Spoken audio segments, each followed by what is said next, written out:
I forgot to record. Thank you. Sorry. So, so a couple of things about approach and what it means. So one of the things in, when was that? About 1975, 76, I believe, somewhere in there. Spent a summer with other architecture students in Rome, and we studied 3 months. We studied what space feels like to the people there. And we, they were, residents there, they were tourists, they were everything else. And what we chose to do was we chose to look at plazas, open plazas. And we had, for those that participated, which actually a lot of people participated, we did a study of verbal as well as written questions, and trying to see how they felt like, what they felt like in different spaces. And so we selected plazas with different shapes, different proportions, different heights, different, all sorts of things like that. There were plenty of them in Rome, so we could do that. So we had them anywhere from this type, the long, narrow, to these big open areas, to, very small things or different shapes. And, there might be a fountain in the center or something like that. And we looked at not just the overall space, but where people were sitting or standing or walking within that. And so what we did was we were able to take literally thousands of those experiences by people and how they felt about that space. And we distilled it down, and what we discovered was it wasn't the size of the space, it wasn't the height of the buildings, it wasn't where they were necessarily within that. It happened to deal with a particular angle of closure, what we called an angle of closure. So if you're here and you had a building that was 1 story tall, say, in this particular situation, this angle right here felt open to them. It was a wide open space. If you had a much taller building than this angle, it felt like a closed-in space. It felt like it was like you're in a room almost without the ceiling. And so what we did was we started looking at, okay, what is that angle of closure where people feel like it begins to be closed in versus open to them in their perspective, in their mind. And so what we dealt with was an angle that ended up being between 18 and 21 degrees of angle was where it started feeling closed in. The taller it went, the more intimate or the more closed in it felt, sometimes to the detriment, not necessarily to always a good feel. And sometimes open didn't feel good to them either. It depended on the space and the environment and the other people and the activities involved. But this range of 18 to 21 degrees was that closure point. And so I started experimenting immediately with humans coming back. And in architecture, architecture is all about the psychology of how people feel in space. And so, but I started doing it with dogs too. And so if you're standing here and there's a dog over here, okay, say this dog's sitting, okay, we got a big Akita tail. How about that? And as you approach, it's from the eyes the elevation of the eyes to the elevation of the eyes. And as you approach, you are not yet into a space in this angle. So as you come closer, about there, which is anywhere from 5 to 7 feet generally, with we'll say a large dog, a German Shepherd, a Siberian Husky, even a hound of some sort. At that angle, then, where the eyes are and the eyes are here, it's the same angle. It's about an 18 to 21 degree angle that they start feeling, okay, stop. You're intruding into my space. This is becoming uncomfortable. And so that's what I wanted you to see on that when you approach, when you're squatted down and you approach and you put your hand up. Generally, in all these classes I've done for years, the average is somewhere in that 5 to 7 feet, unless those people are friends and they know each other, they're joking around and everything else, and then they get closer because they already feel comfortable with that person. Okay, so that's important to understand. So that closure. So here's the other part of it. A taller person, someone that's 7 feet tall, they're going to want you to stop back here at 8 to 9 feet. A shorter person can get slightly closer because you're still, that angle as you get closer, it's pretty severe. Okay, so it's still going to be in that 5 to 7 foot range. Now, if this dog is a Chihuahua, that dog's going to want you to stop back here. And if you're a Great Dane, you can get a lot closer, almost up to it. So it's this 18 to 21 degree angle I want you guys to remember. And that's why when I asked you to go on angle, so dog here and you here, and you approached at this angle, here's the angle. So dog is in this axis, you're in this axis, okay? Dog is facing this way. As you approach, I want you to stop at a 45 degree angle from zenith. Zenith is where the dog is looking at. That's where you stop when you come on angle. This distance should be about 6 feet away from the dog. Okay, everybody understand that? Am I going too fast? Okay, so as you approach on angle, that distance that you stop at 45 degrees from the dog should be around 6 feet. Now, as I turn my back to the dog and rotate, pinning that foot to the ground, now, because I'm rotating, I'm getting closer to the dog, right? And I'm turning my back to it. So I'm going to join it. I'm going to be right here as I'm lowering myself. So if we look at this illustration on the side, okay, I'm just going to do it this way. Dog is here, you're here, 18 to 21 degree angle. As I turn and rotate, my head has to stay under this 18 to 21 degree angle for that dog to feel like I'm not trying to gain a tactical advantage. That's why I wanted you to squat, lower yourself, etc. as you came in. So as you squat down to this level here, now the dog feels comfortable. You did not violate, you did not create a distrust in the dog. If you just rotated here and you're standing here, the dog is going to go, whoa.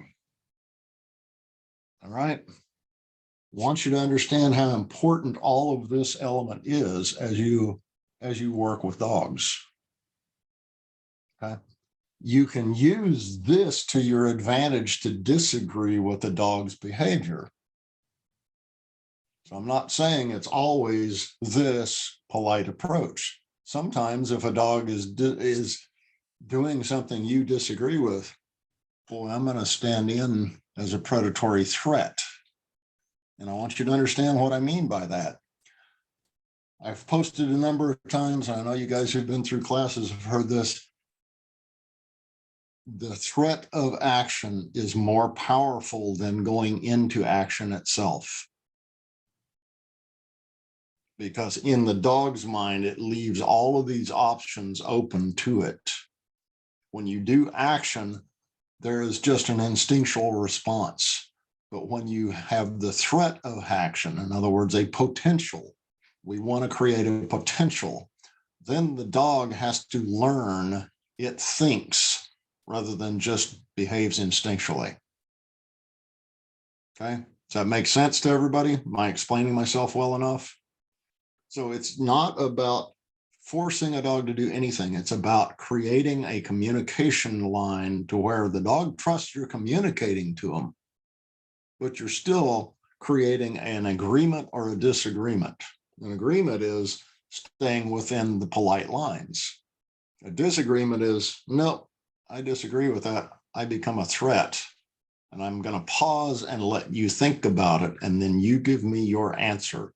It's not about yanking a dog around and forcing it to do anything. Got it? So that is a key to this entire system, understanding dogs and understanding how you communicate to this other species. Yes. So You go. when kids, because they are smaller, so they don't have this 21 degrees, is it that one of the reasons why kids usually can approach dog in an easier way than adults? Yes.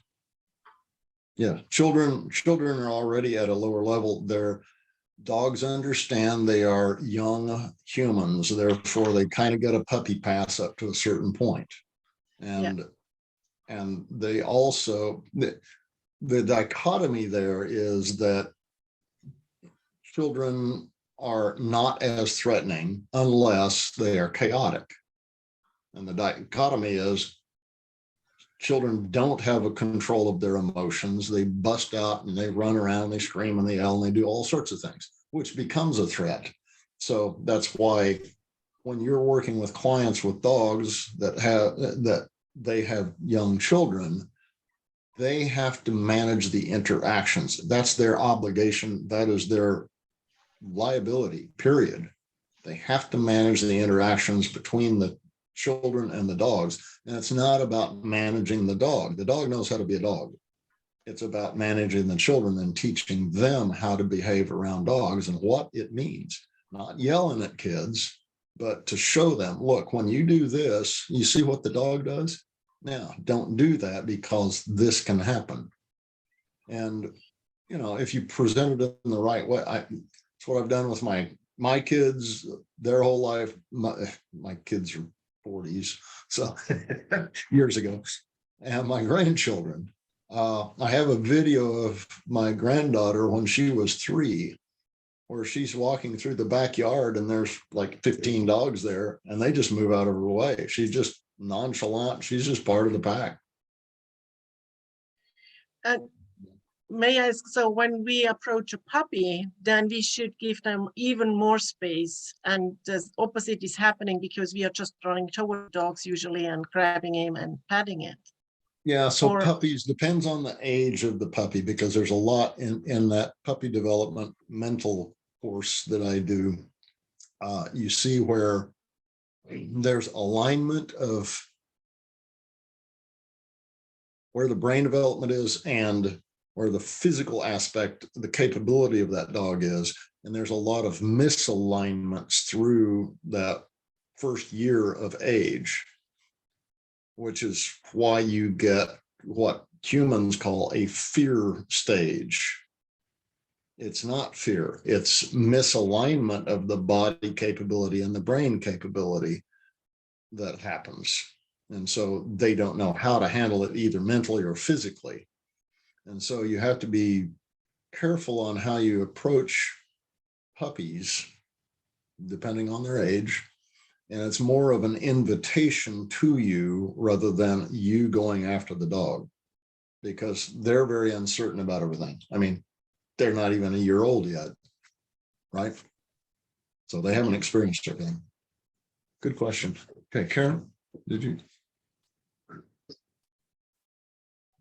So I don't know if this is relevant anymore because we went back to what we were talking about. When you were talking about doing the disagreement, my Mhm. question is related. Okay, so you're going into their space to be a threat. What if they take that as, okay, you're not gonna do that to me. And they get aggressive in that. What do you do with that? So you learn over the years how much per dog, per type of dog, per personality, per situation. It may simply be that, not even moving forward, just that predatory stare and a pause and wait for the response. That's a conversation. When I pause and I wait, even for that couple of seconds, the dog is going to give me an answer of, do you want me to do this? I am going to do this, or et cetera, et cetera. And I may agree with it, which then immediately I go back to normal, or I may disagree with it, which may elicit this. It's like, oh yeah.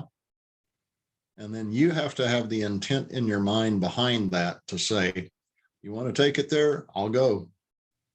And that conversation, then they're going to look. What you always do is you provide the out. The out is you making the right decision. And as soon as you go that much towards the right decision, guess what? I'm going to go, okay, I agree with that. So you should never push it to the point of conflict. And that's where experience, time, all of that stuff. Okay. That's the nuance. That's the subtleties. That's the 40, 50-year trainers. That's what I'm trying to teach you guys is, what do we know that people who haven't worked with dogs for 4 decades or 5 decades don't know? That's what I'm teaching you. It's not about sit, stay down, place, how to handle this leash. You can learn that, Okay. So it's not that those aren't important. It is not that those aren't important. Please don't misunderstand me. I think a lot of people over the years have misunderstood me. When I say I don't care about sit, stay down, place, come, I still do it. I still train the dog, but it's that much of all of this. It is not this. That's what a lot of trainers misunderstand. Yeah, Marilyn. I just have a quick question. Yes. You said I'd like to go off on talk a little bit more about what Karen said, but I don't want to go there now. My dogs, I don't let them approach people because I want them to be calm in a calm state if they're going to approach people. They want to approach people. What Right. kind of dog state is that then if they're like super excited and wanting to approach? Well, okay. So it's a stimulus.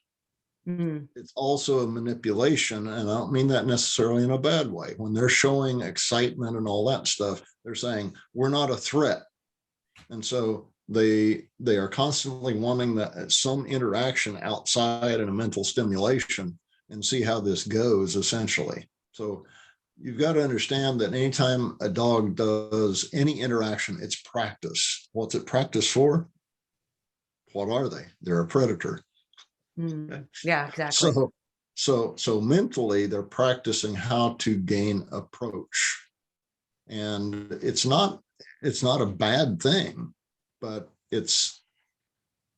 you have to think in terms of a predator, not a human. And so, when they approach it, I mean, I've had dogs that they want to meet every person. They're excited, happy. They love all the humans, et cetera, because they've always gotten the right responses. Because a cute Siberian Husky with its tail curled up, going like this, everybody wants to go love on it, and so they always get that. It's kind of like the Hollywood star who always gets adulation, Mm-hmm. always. And so they seek it out always, because that validates who they are. So, Okay. all right. Thank you. So, it's basically, and I don't mean this in a dominant situation, but It's what we allow. It's what you focus on is what you get. That's the way the Right. brain works. So when you focus on excited interaction, that's what you're going to get more of.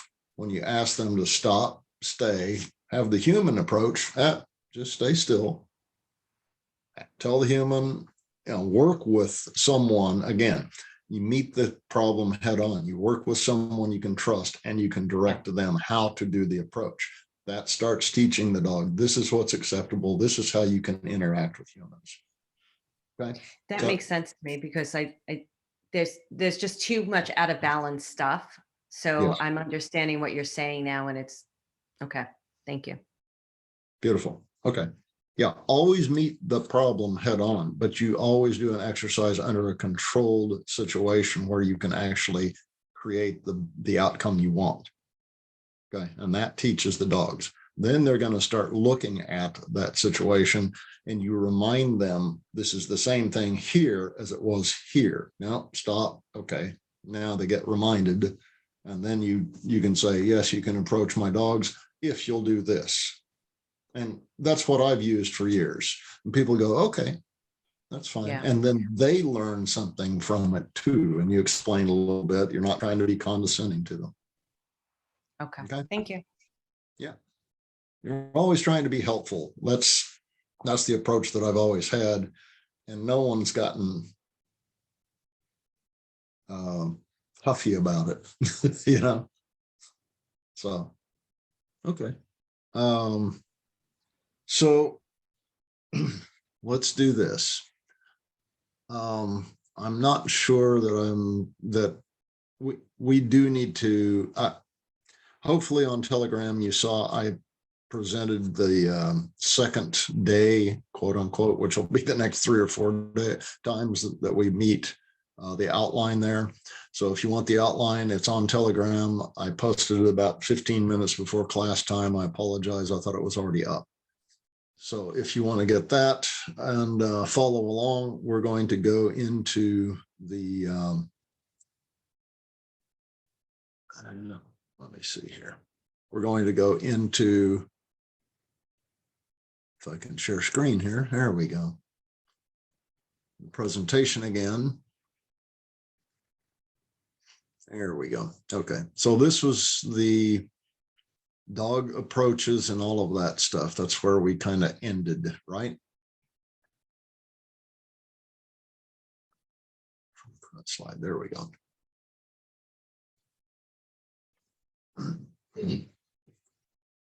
So we discussed that. I wanted to discuss it more than look at one of the things that I did want to mention, there were a lot of, in the videos, I did see them. There were a lot of people who were uncertain about the exercise and what they were supposed to be doing. And so there was a lot of slow approaches and tentativeness. A dog knows a human's normal pace.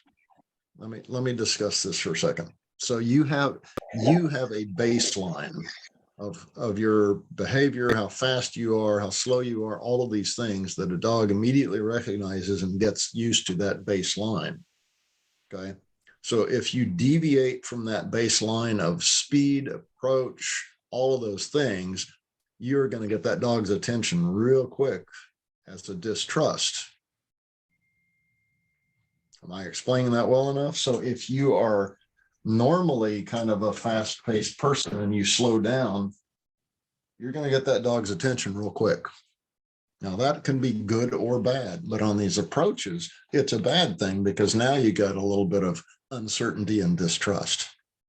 Understand?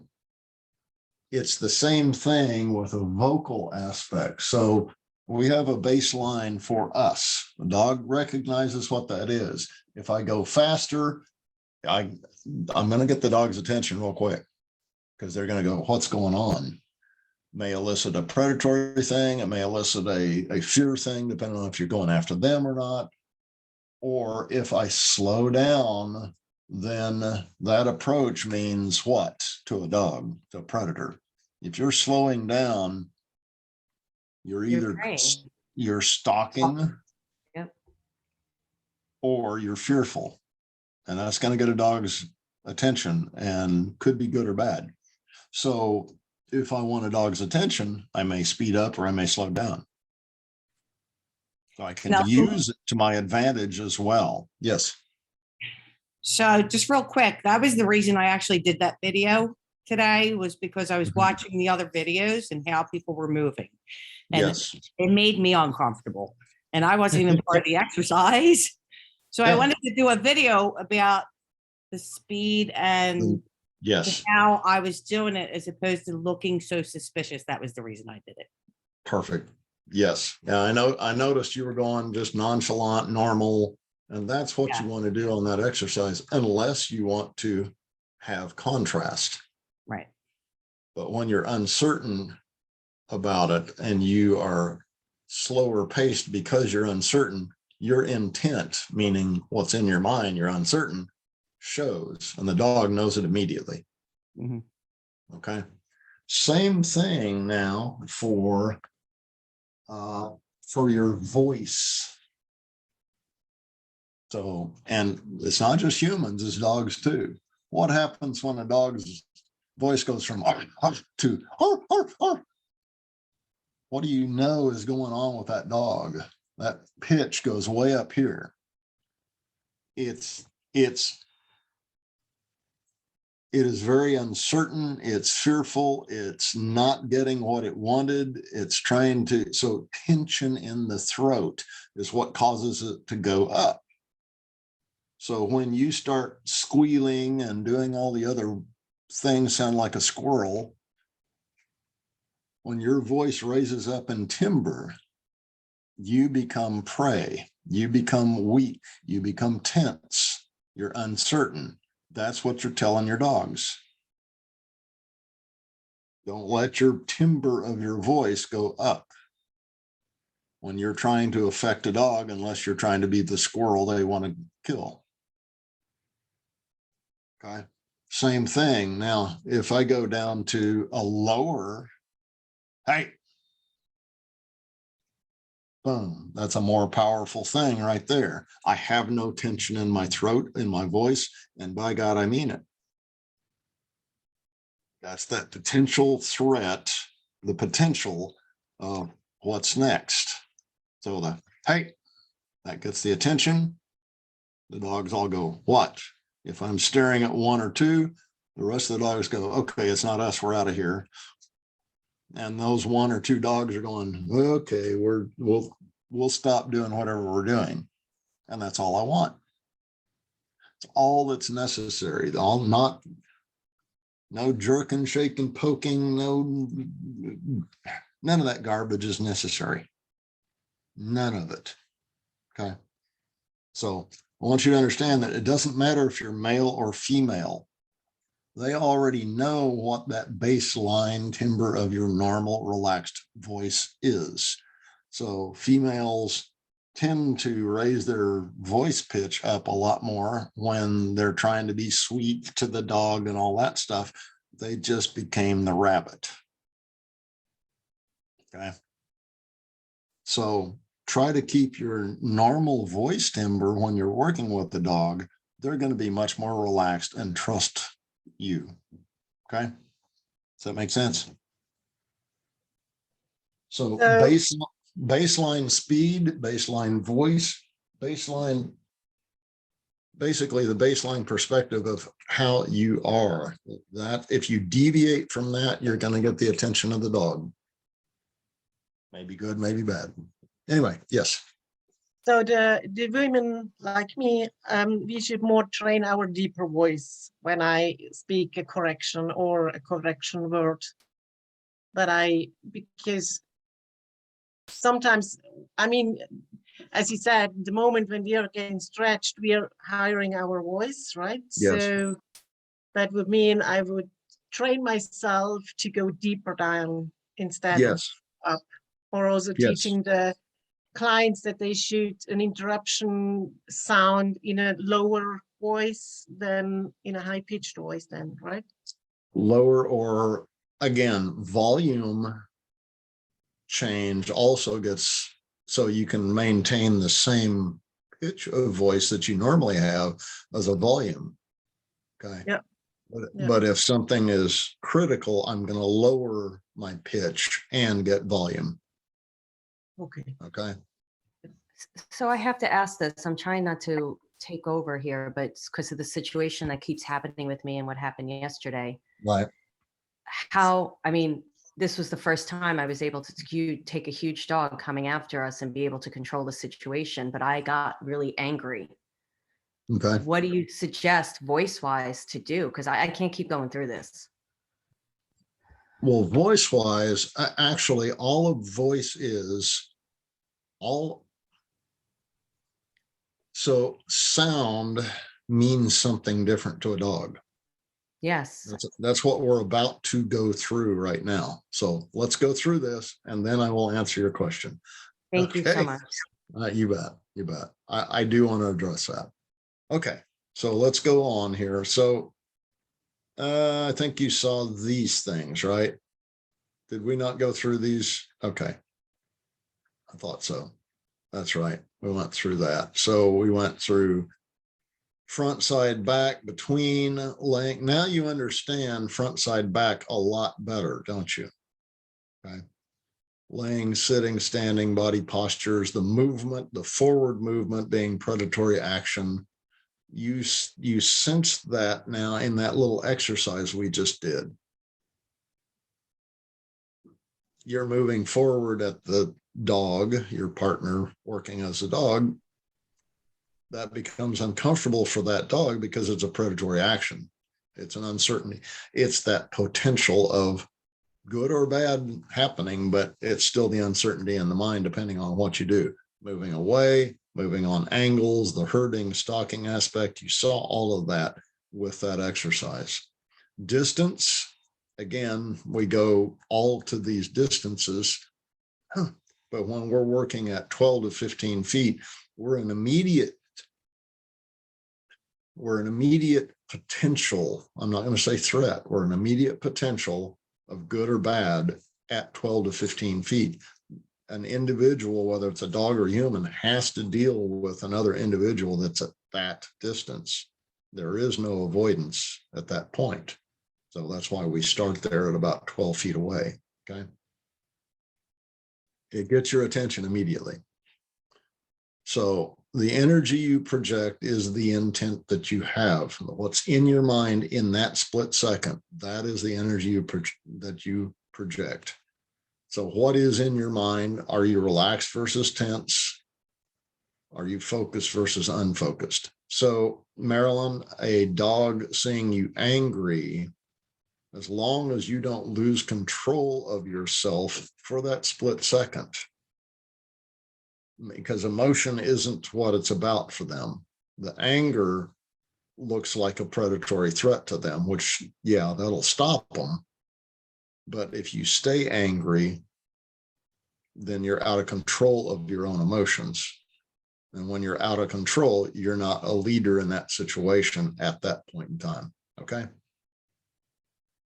So it's momentary. It's not a thing that you allow to have happen to you for a long period of time. It's a momentary situation. Okay. Okay. So we looked at these and then we went to end of Friday. Okay. So now let's talk about understanding sociality. So sociality, I'm not sure. Let's see. Yeah, we do. Okay. So within sociality is antisocial, asocial, social, and pro-social behavior. Everybody says my dog is social, and they are right. Most of them, the dogs are very social, meaning I want interaction in the way I want it. So they're being rude buttheads. People misunderstand what social means. And to me, most of the dogs that I got, there were a number of them that were certainly antisocial and others that were asocial. But the social animals, they're the rude buttheads. And so I had to change those three categories to become more pro-social. And that's what I spent my entire career doing, was changing antisocial, asocial, and social animals to pro-social, to guide them to that. Okay, so let's talk about what that is. So sociality, understanding, let me define in layman's terms what sociality is.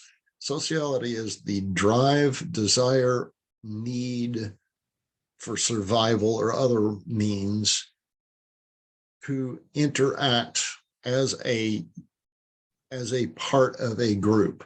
In other words, I have to have, as a social animal in sociality, it's the drive and desire to want to work together, to be together, regardless of what species, okay?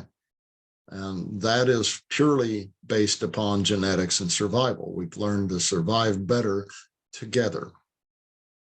Whether it's a herd, humans, dogs, it doesn't matter what it is. That's what sociality is. It's the inherent drive to want to be part of a group. That's what sociality means in layman's terms, okay? So understanding the behavior, let's talk about it in simple terms. Antisocial is against interaction. It can be many different levels and different aspects. I want you to understand these can be personalities and personality traits, but they can also be an instant, momentary thought, action, behavior by even a pro-social animal. A pro-social animal can instantly go to antisocial behavior.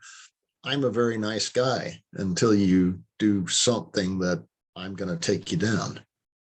Okay. And I can. Nelson, can I ask a quick question? Yeah.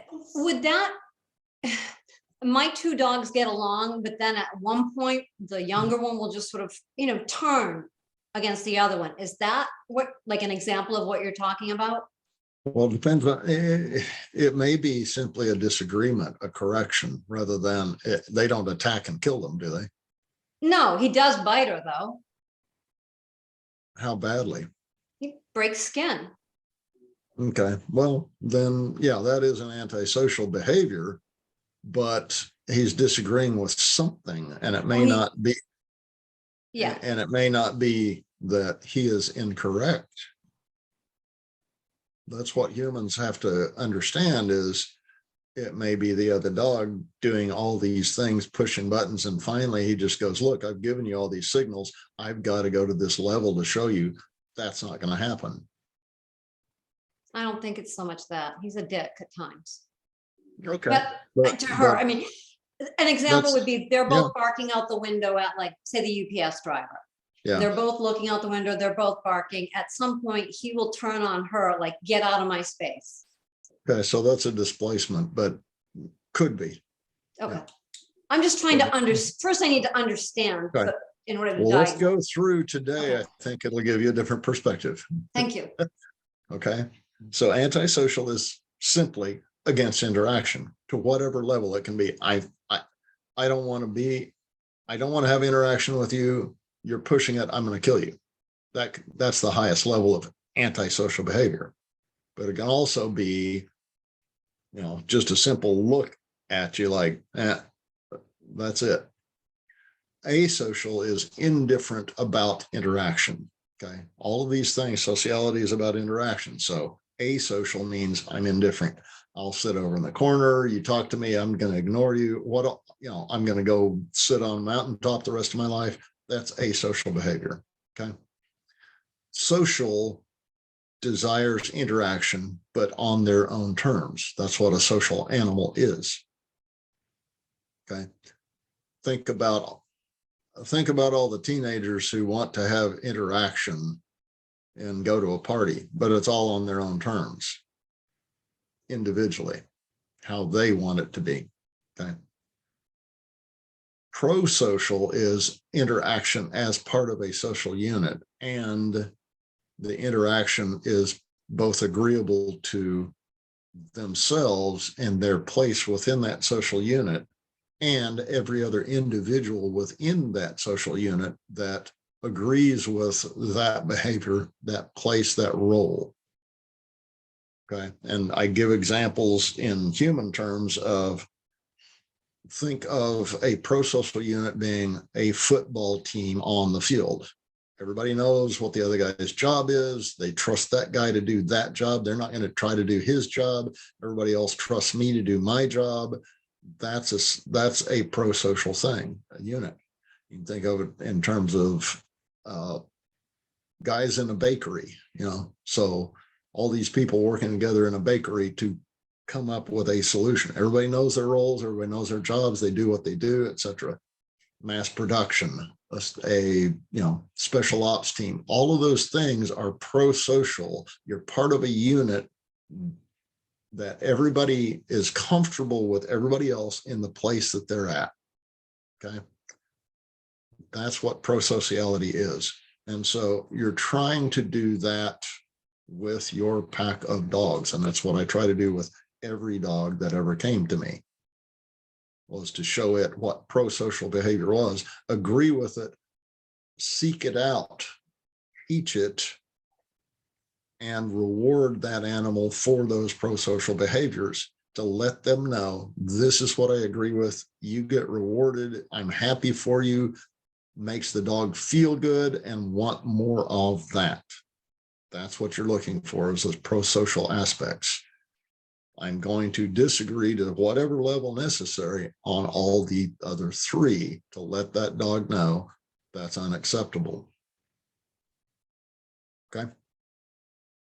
We'll get into this. That's just the concept, guys. So I'm going to skip that. We'll come back to that. Okay, so we're going to talk about, this is something I came up with years ago to try to explain to humans on human terms how dogs see things as far as social or pro-social signals. I call social the possessive side also. There's a number of ways to do it. But social, a possessive thing is, remember, it's when social means I want interaction, but it's on my terms. So it's all about me. It's all about my ownership of things and how I want the outcome to happen. That's what a social animal is. Okay. So you can call it possessive. Sometimes possessive is good. Sometimes it's the pup, not letting anybody else come up to the pup. That's a good thing. Because in terms of survival of the species, the pack, et cetera, that's actually a pro-social behavior, being possessive of that. So you've got to look at it in micro terms as well. Okay, there's it. All right. So let's go through the social possessive stages. And this is the way I explain it to humans. This is not how dogs think about it, but this is the outcome of these elements. Okay. So level one of, we'll say, social signaling or possessive. It's about me. It's about who I am, what I'm showing you. First level is scent laying, from halfway around the world to touching someone. So that scent laying aspect is extremely important from the standpoint of, what is a dog? A dog is a nose with legs. And its brain is all focused on that. Up to 25% of that brain power is about scent. So their universe is about scent. So scent laying is an extremely important thing, not just to pick up scent, but to actually transfer your scent, because it gives information, tells the other parties who you are, how many in your pack, because you touch your other pack members all the time, how healthy you are, what your hormones are telling them, what did we eat, where did we go, what dust is on me to tell you what my territory is and stay out. All of those things, that's what scent is about. And so I've been literally around the world in 50, 4, 5, 6 countries. I haven't kept count. My scent is still there, even years later, if it hasn't rained and washed it off or somebody else wiped it off. All it takes is that one particle, remember, for it to be detected. Even though it degrades, it's still, they can still pick it up. A dog, a bear, they'll still pick it up.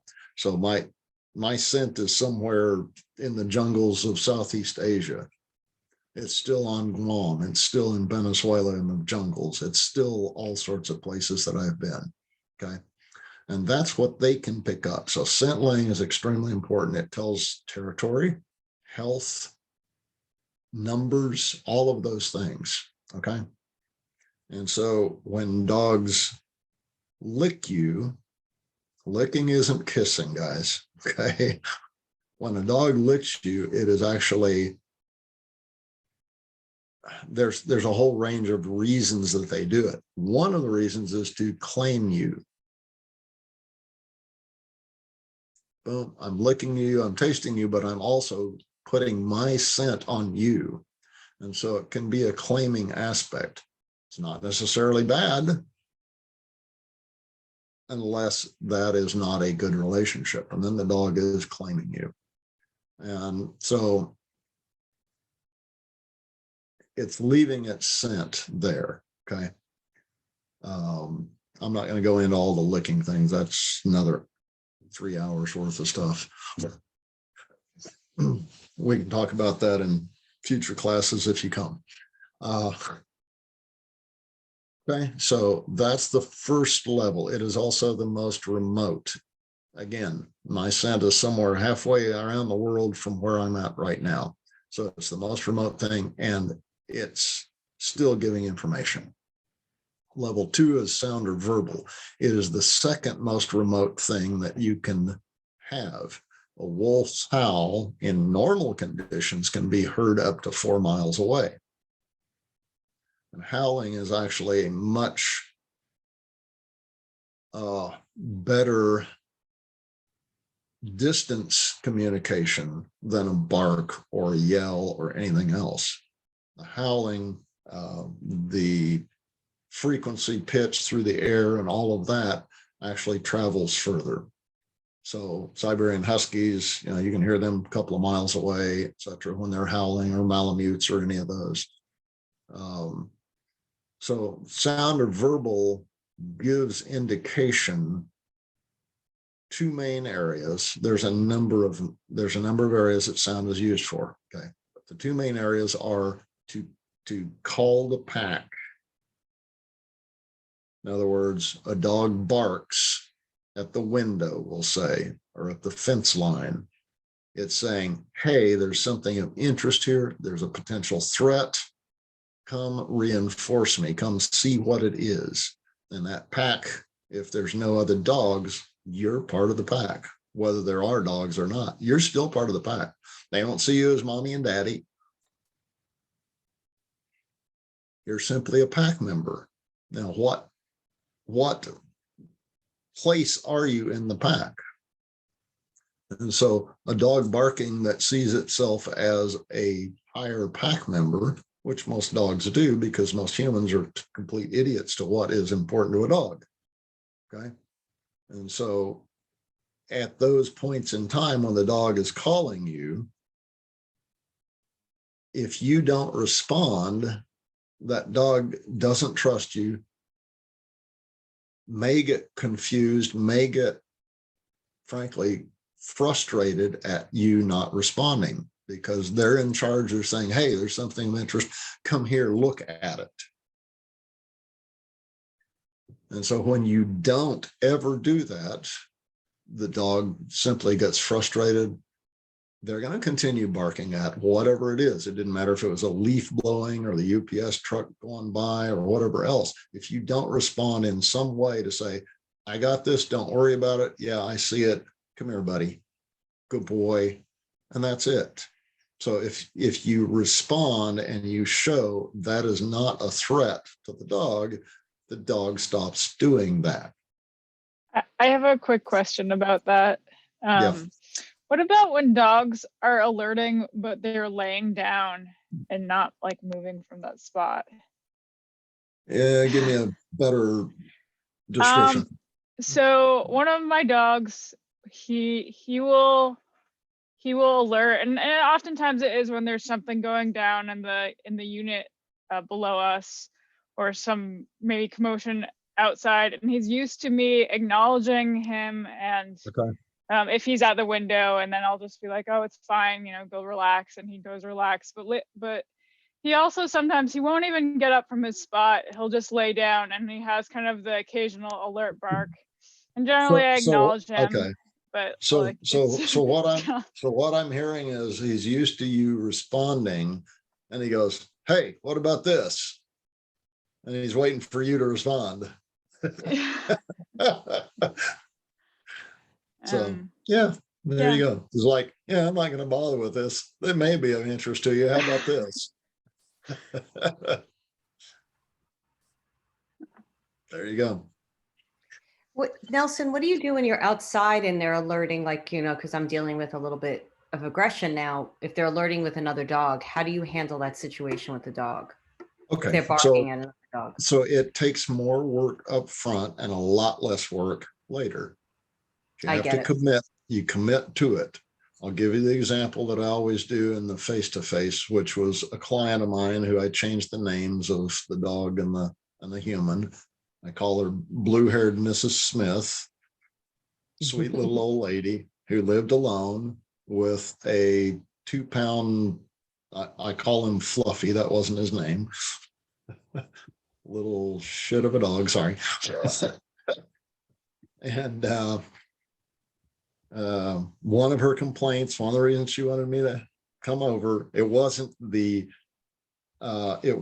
possessive aspect of that dog owned her that she brought me over. She didn't realize it until later, till I showed her what was actually going on and what was in his mind, that she understood that she was being owned like a bone.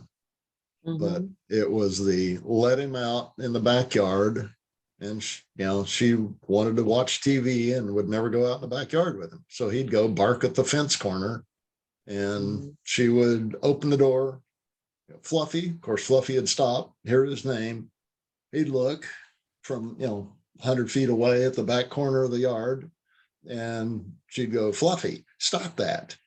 You're going to bother the neighbors. I can't concentrate on TV, blah, blah, all of this stuff. What do you think Fluffy heard? Fluffy heard Fluffy, blah, blah, blah, blah, blah, blah, blah, blah, blah, blah, wow, wow, wow, wow. That's all Fluffy heard. And he's sitting there looking at her, and I asked her to show me. So she did that. We stood there, watched him. He goes over, he finds something to bark at. He starts barking. She opens the door. She does exactly that, closes the door. What happens? Fluffy goes, bark, bark, bark, bark, bark, of course. Yeah. And I said, okay, so what do you think Fluffy heard from you? Well, he knows not to do that. Well, no, he doesn't. He's doing exactly this. So I open the door, I walk out. He stops, he looks at me when I'm about probably 20 feet into the yard. He looks at me, I come over, I looked over the fence with him. I stand there right by him. I reached down, I patted him on the head. I said, good boy, come on, let's go. Nothing of interest. And he goes, okay. And she was like, said, you may have to address the barking 100 times because there may be 100 different stimulus, but you're going to go out there and show him each time that's not of interest. It's not a threat. Don't worry about it, buddy. You don't know what he was barking at. It may have been a leaf. It may have been a squirrel on a tree 3 blocks away. It could have been a truck, a half a mile away. It doesn't matter what it is. When you go acknowledge, you recognize and you acknowledge and you say, yeah, no big deal, buddy. Good boy, let's go. Then you're acknowledging the alert, the request for the pack to come to check it out so that he's not alone and he has to get more aggressive, more frustrated, all of those things. Okay. You address it. You don't leave it up to the dog, and you don't fuss at the dog because they're asking you to come check it out. So then you give direction. You say, got this. Don't worry about it. Wasn't anything. Come on, let's go. And that's how it goes away. Not entirely, because a dog knows if somebody's on our property, hey, that's different. Okay. But all the other stuff that they want stimulus to look at that leaf that blew down the driveway, that goes away. Okay. So that's one aspect of sound and verbal. Nelson, can I just ask one thing? So if there is a person out there, or if there is, like for me, I have a lot of coyotes around here. And so when they're out behind the fence, you know, I know they're out there. We can kind of, and the dogs know better than I do. How do I address that? Okay, well, again, what you can do is you can go out with them. You go, hey, I got this. Okay, why don't we come on in? Okay, Okay, thank you. seriously. Just I've make never it heard- a sorry. matter of fact type of thing.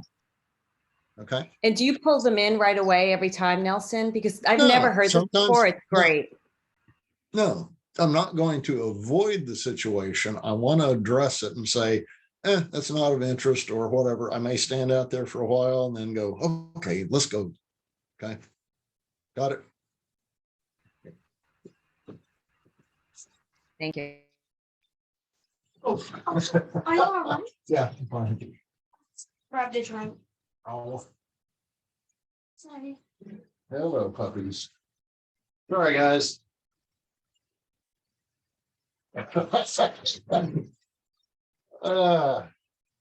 Chair fell over. Yes, please. Oh, goodness. Hello, Bosch. Hello, Callie. Sorry, grandson came in with lunch.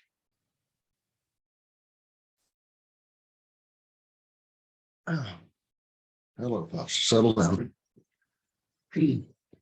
Sorry about that. Okay, so the second aspect of verbal is a warning order. In other words, it communicates that there is something to pay attention to. Why does a dog growl? Dog growls because it's trying to indicate to you, hey, look at me. Here is my body signals. This is what I mean. Here's what my face is doing. Here's what my body position and posture is. It growls to avoid conflict. It's saying, look at me. I'm communicating to you. I want you to see what my intent is so that we avoid conflict, because conflict is to be avoided in nature, because you don't have vets out there in nature. So you want to avoid conflict. So the communication, why do we have communication? Why do we have any type of communication at all? So I avoid injury or death to myself. That's what communication is for. And so the second part, major part, there's a number of things I don't even go into. I will in the book, but second major part of sound is to communicate, saying there's something coming. It's a warning order. That's the way I put it. Okay. That's where the snap of the finger gets the attention. That's the warning order. That's the sound, or hey, or whatever else. When I am disagreeing with a dog, I don't ever say its name, because now the dog associates negative with its name. Okay. So, well, that's interesting. Sorry. Grandson brought lunch back for me. I asked for Vietnamese spring rolls. I got Taco Bell. Won't leave it up to him again. Nelson, Yes. can I ask, so, you know, if I've got a goofy teenager on my hands who is, who likes to whine, for attention, what's the best way to, I still address him Yeah. and acknowledge it, You can, or you can do a tacit disapproval. What does tacit mean? Tacit means you don't do anything. And disapproval is to ignore him. Okay. So depends on the situation. You don't always have to address, okay, Okay. Thank you. directly. Hey, Nelson, I have a I question as well. I've been told that snapping is like increasing their adrenaline or getting their prey drive going. So we've been trying at the farm to stop snapping because Okay. so I just want to know your opinion on that and how that I works. use it rarely, and so therefore it momentarily stimulates the brain, but the way I use it is to get the attention of the dogs, Right. not a warning of something physical happening. So tension, direction, or communication. That's it. That's all it is. It's the emotion put behind it. And that's where you have to control emotion. I have no emotion behind it. It's all about intent. Okay. So I think humans are such emotional animals, including the trainers who try to, say this or that. If you take your emotion out of it entirely, then it has a different meaning. Yeah. Okay. Okay. Does that help? Yes. Thank you. Appreciate that. Sure. So you are teaching your dog that they react to your snapping or snapping with your fingers Mhm. instead of calling the name, right? Because you want their attention before you interrupt their behavior. Any type of noise, sound is to get the attention of the other party or parties. So if I say, hey, if I cluck, if I snap my finger, anything is that warning order. That's what sound is used for. Okay, pay attention to me, something's coming. They're not looking for verbal direction. They're looking at you to see what your body is telling them, what your intent is. Okay. Does that help? So that's what the sound is for. The sound is for them to pay attention to you, and then you give direction. But why is this different than calling their name? Because their name, especially if it's a negative situation that you disagree with, then their name gets associated with the negative. So when you call a dog, then they're going to avoid you instead of come to you. There's an uncertainty about it. Yeah, because I usually use like name. I make a pause waiting if the dog is looking at me, and then I give the or whatever it is. Well, try it the other way. Yeah, obviously. Okay.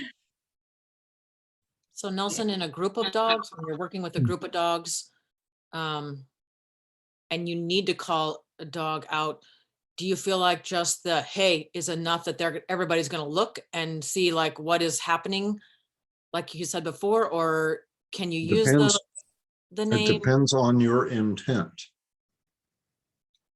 If you don't mean it, they're not going to pay attention. Oh, we mean it. But to what level? And once again, just enough, no more.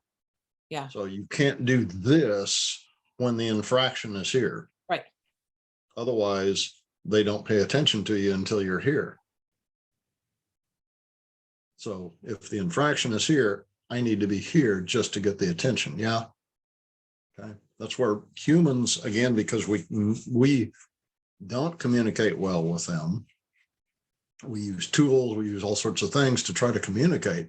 Because we tend to do this because we're uncertain as to whether we're going to get the attention of the dogs. So practice this with intent. That's what all these courses are that I try to teach, is how to do that, what that intent is. so that you learn how to communicate with a dog the way it communicates, and so that it's very certain. Okay. Boy, we could go off on this for days. And I understand that part. It just, when you have a group of them and we're trying to get one of them out of the group to settle in. Yes. And I have a pack of 6 too. So I'm talking about my pack as well. You just, Right. it's the stare and the eye contact and the, hey. It's the stare, the everybody eye looking over. contact, and even the movement toward that one. Gotcha. Then everybody else goes, it's not me, I'm out of here. Okay, perfect. Thank you. Yeah. That helped right there. Yeah.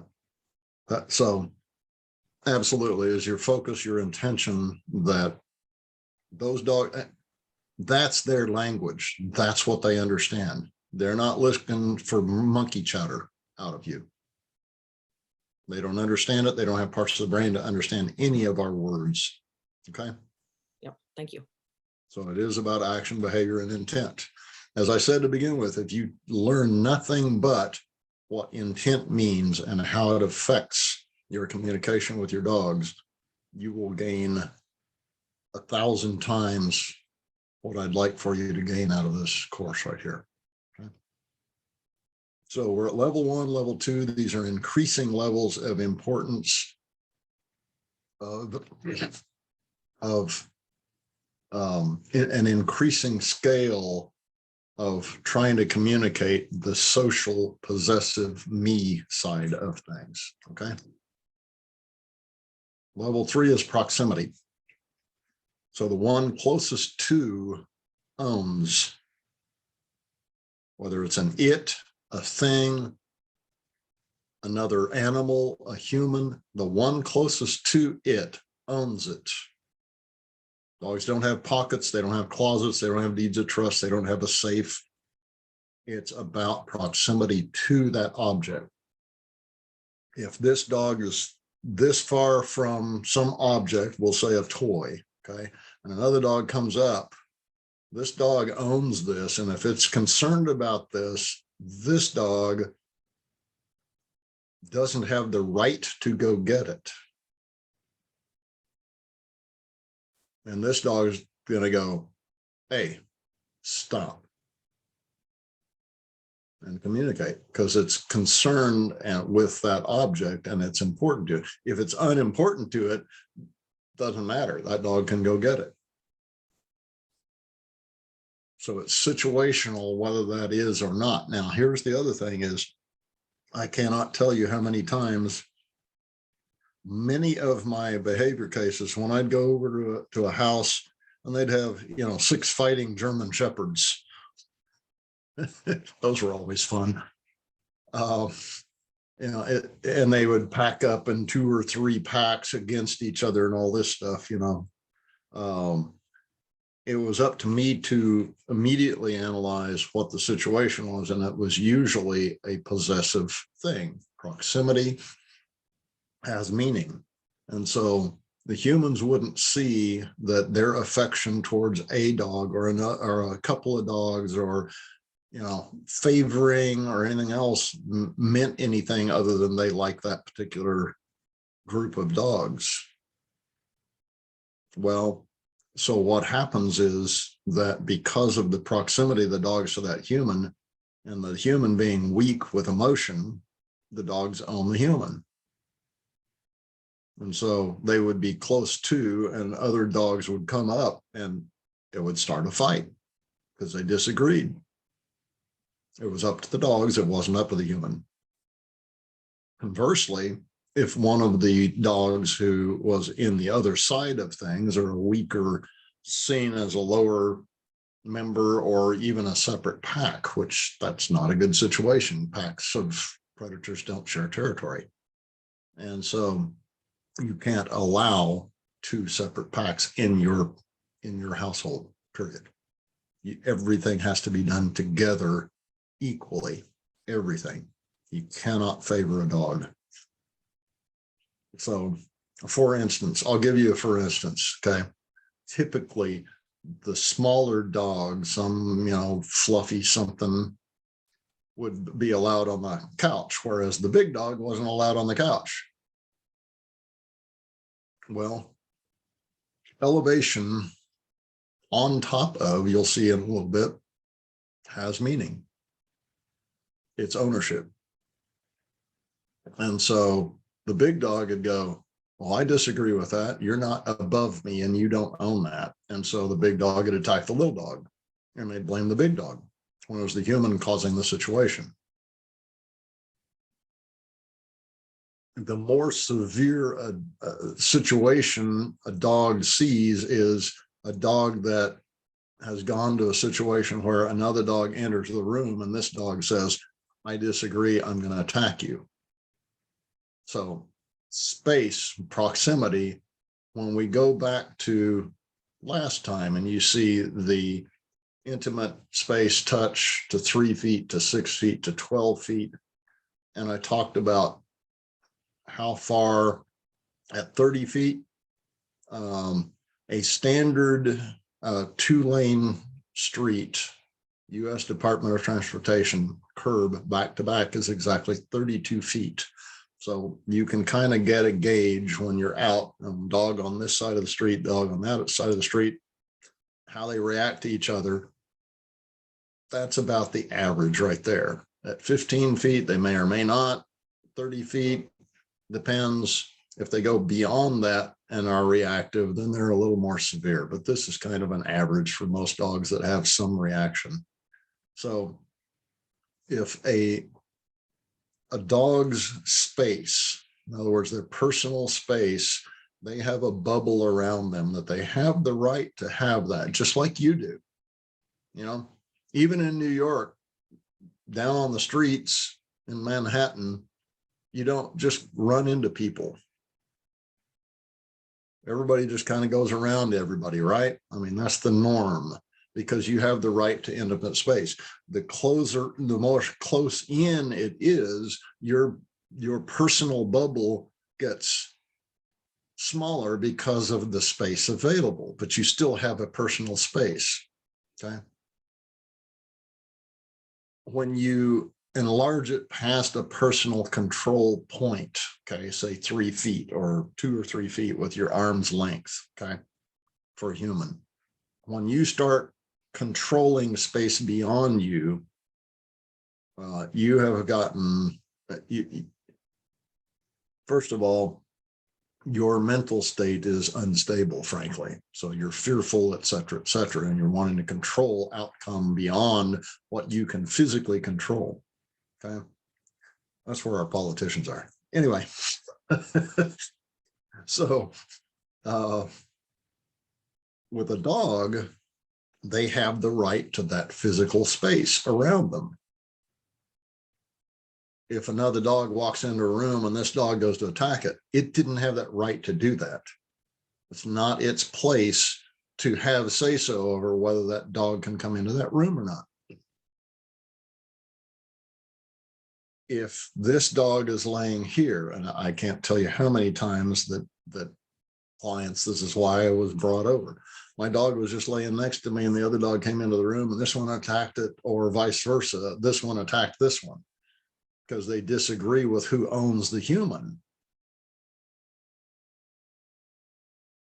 And so the dog that owns the human, if the other dog's close, they're going to attack that dog. So the proximity aspect is, in a pro-social aspect, you don't have the right to control beyond your personal space, period. I don't allow dogs to control beyond their own personal space. And that can change depending on the situation. I give the example of dog in the middle of a room.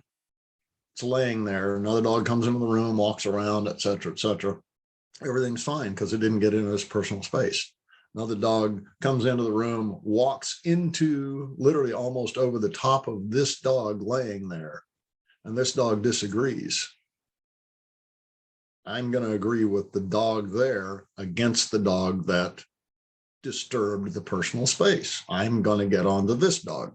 But what humans see is this dog disagreed and attacked this dog, so this must be the bad dog. No. This was the rude dog trying to push it. Okay. Now, let's do it in a different context. Dog, we've got a 3-foot corridor. Here's the entry to the corridor, and a dog lays right there in the entry. Another dog tries to walk past it, and this dog attacks it. I'm going to disagree with this dog because he didn't have the right to control anything. And I will tell you that dogs like to control choke points in houses, especially. They'll lay right at the confluence of all these, entry points or anything else, or on top of a stair looking down, and, they can control everything. I'm going to disagree with that and say, no, you don't. You're out of here. Should we, Not your place to do that. I have a question about that. Should we always assume that a dog in the doorway is particularly like trying to guard the area? I'm just curious. There's a couple dogs at the daycare that like to lay in the doorway, and I get that that's a space, but also because it's concrete, it's cooler. So we have a Samoyed husky mix who gravitates there, and we do disagree with it often because she's grumbly, but also it is a cooler space. And like, is there, if a dog isn't being problematic about being in that spot, is that okay? I would still disagree with it because there's multiple reasons, there's multiple layers on top of what that is. Yeah, it may be a comfortable place, but it's also a tactical place, period. And so I'm going to disagree with that and say, I'm not setting you up to be the arbiter of who can get by, because it's about the other dogs too, not just that dog. What about within your own household? Like if, Same thing. I'm not allowing any of my dogs to be in charge of anything. Okay. That's my place. So I have to pay attention. And may I ask, How much of your leadership do you want to give up? What percentage? Well, no, I'm giving as that example in your own household. Yeah. How much leadership do you want to give up? What percentage? What percentage of balance do you want to give up when you're walking?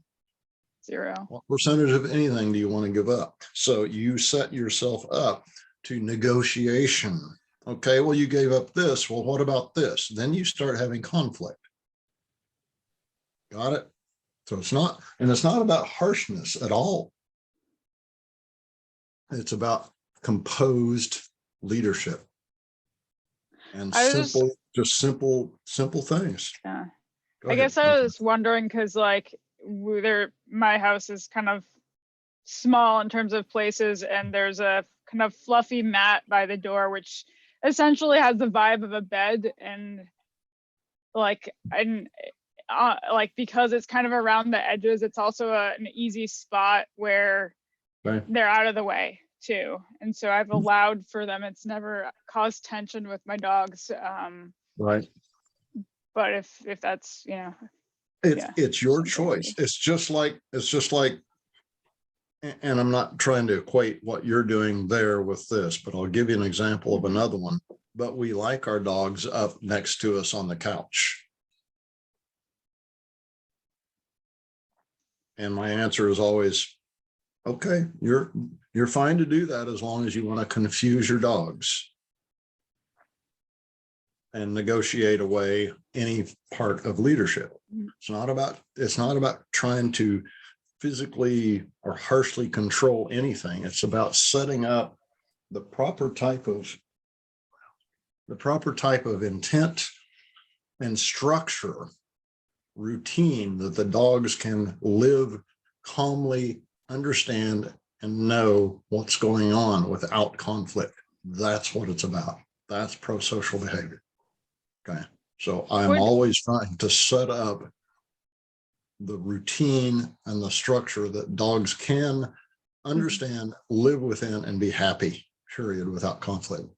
Would you recommend to create in those situations, to just create an alternative and making an intentional bed spot in the area that's out of the way that kind of fulfills? I think that would be a smart thing to do. Yes. Yeah. As an alternative. I think, I think that would be a smart thing to do. Okay. Okay. So proximity, I hope, yes. I just have another question about the puppy. When or in what age are they starting to place themselves strategically that you would interfere in the household? I'm going to guide I mean- them almost immediately, probably at 9 weeks old. I'm starting to guide them to an outcome where they learn what's acceptable going on at that point. If you got a dog at 8 or 9 weeks old, that 9 to 13 weeks of guidance, that period is critical. You're actually setting up the personality of the dog. Okay. So, yeah, so immediately. And it can be, you have to decide how to reach that dog. It's not about the teaching, because if you're not reaching the dog, you can't teach it anyway. So it depends on the personality of that animal as to what affects it. Every puppy that you ever deal with is going to be slightly different. It reacts differently to your hands doing a certain thing, which is natural because they have to learn how to, each individual has to learn different things to be part of a unit, right? To be effective and valuable to that unit, you don't have two that do exactly the same thing. They're going to do slightly different things, okay?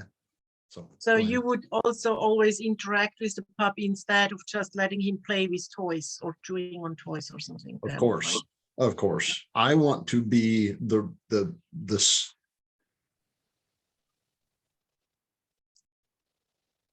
leader knows when to interact and when not to. So, you know, toys are an important part of development, but it's not just the toy. The toy doesn't do any work. It's the dog's brain that learns from it. So they're learning texture, size, taste, color, the feel of it, the smell, the color, even the temperature difference between steel and rubber, you know, all of those things, they're learning all of that stuff. And so it's the change of those things that you want the dog to have experience with.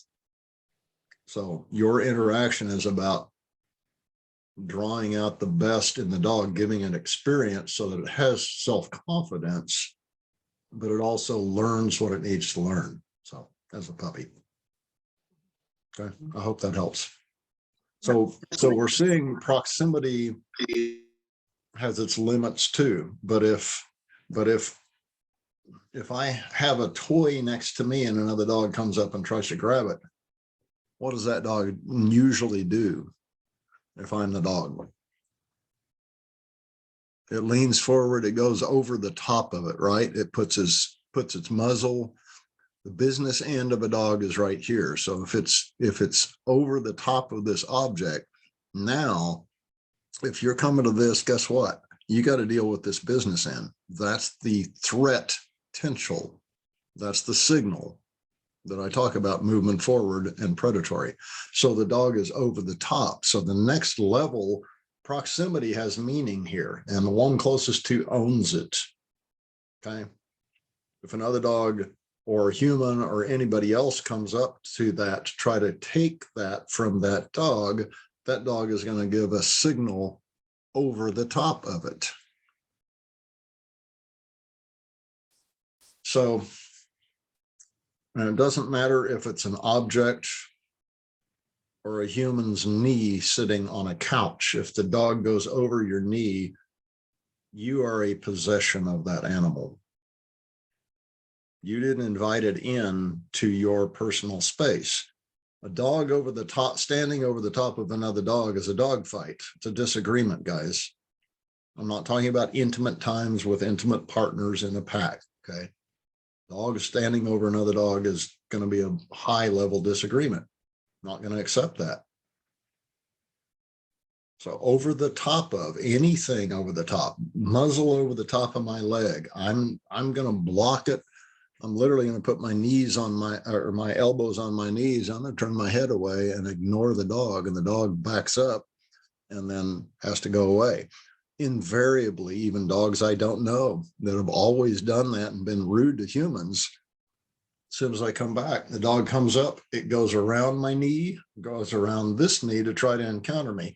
It respects my space because I basically say, jigs up, guys, I know your language. And so they respect it, and they're trying to get my attention and how we interact. That's what it is. It's a communication. It's a negotiation of, no, I'm not allowing you to be rude to me, and I'm not an idiot.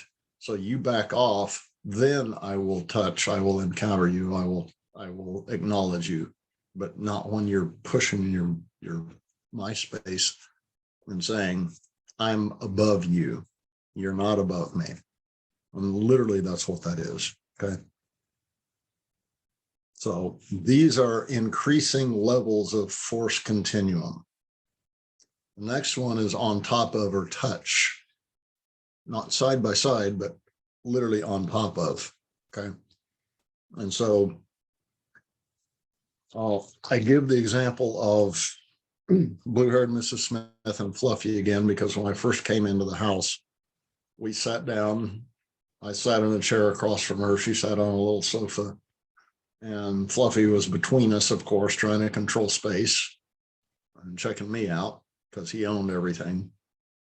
And she patted on the couch next to her, and Fluffy, you could just see him look at her like, okay, you know, shrug his shoulders like, okay, idiot. And so he jumps up on the couch. Who owns the couch? She just gave it to him. Has nothing to do with her butt location. It has everything to do with your feet. Her feet are on the floor. His feet are on top of the couch. He owns the couch.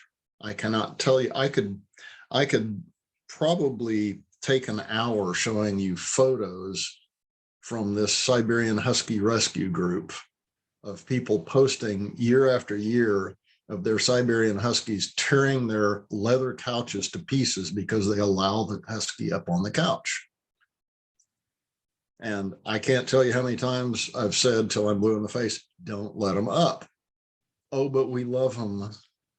Okay, then you're going to be replacing $5,000 couches all the time because they own it. You just gave it to them. They can do whatever they want, which is being a dog and tear up a leather couch. So, well, we like them to be up with us. Okay, then you're going to confuse the dog, and the dog doesn't stay in confusion. Can't live in confusion. So on top of or touch. So he owned the couch at that point. And then she puts her legs together and she pats on her legs and says, here, Fluffy. And I'm about to say, don't do that. And Fluffy, once again, you just see him shrug his shoulders like, okay, idiot. And he comes over and he sits on her and she starts petting him. And then he starts going like that to me. And she says, oh, he protects me. I said, yeah, like a bone. She said, well, what do you mean? So then I explained to her a bit of this stuff, and she literally took her hands like this and went thunk, and Fluffy went down on the ground. It was that fast. It was hilarious. Anyway, Fluffy's world changed at that point, but basically he owns her. Can you imagine a dog sitting on top of another dog?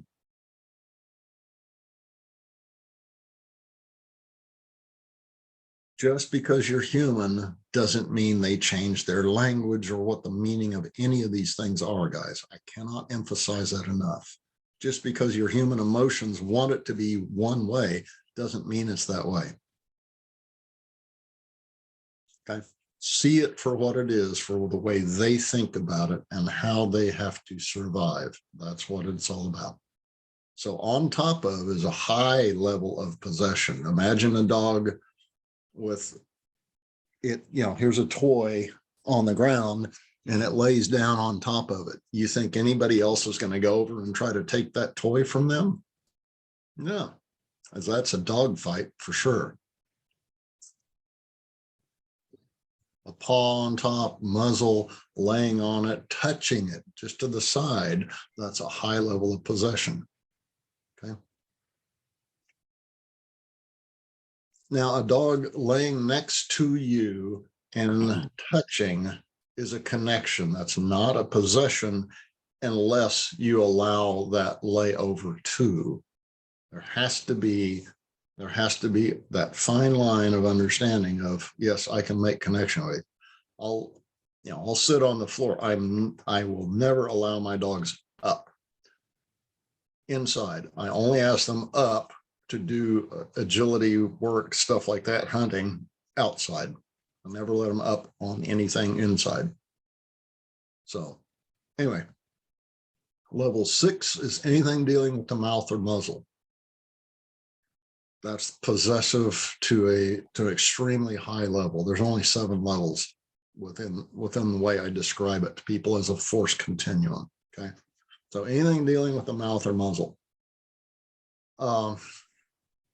If they're touching with the lips, doesn't matter if it's side or front on any of these levels. I'm going to explain. There's basically 6 major levels within level 6. All of these have different levels within them. These are just major categories of a concept I want you to understand. So level 6 has 6 different levels within it. We'll call it A first, is lips closed, teeth closed. A touch there. High level of disagreement. Have you ever touched a dog anywhere on its body and it whips around and goes boom like that to you? If you haven't, you're lucky. If you have, I'm gonna pop that dog and move forward at it as a predator to let it know I disagree with that. You're not ever gonna put your mouth or muzzle on me, ever. How do you pop the dog? It depends. It's usually my fingertips. And that doesn't replicate a bite. That's not your mouth. Dogs know it. They're not idiots. Okay, whatever somebody else says, that's not it. It's because my hand is able to move rapidly, 40, 50 miles an hour, and I can get it in and out of the way of damage or potential damage with the dog. I use my hand that way. Okay. And a pop is, once again, just enough and no more. If it's a low level of disagreement, it's just a touch. And a touch, so I explain in class, for instance, I'll have somebody come up and stand there. And if I touch them a certain way, it's like, okay, we're buddies. If they feel my intent in a different way, it's like, oh, that's creepy. Or if I touch like this, or if I push in a little bit. Those are way different meanings rather than just a connection. And now you're putting pressure in, completely different meaning. And so a touch can be just surface. It can go deeper in the surface, etc. Sorry, after 50 plus years of martial arts, I can literally just barely touch the surface of you, or I can stick my fingers into your body. So it depends on what level I want to go into. So I get that. Does it matter where in the body, or is it just?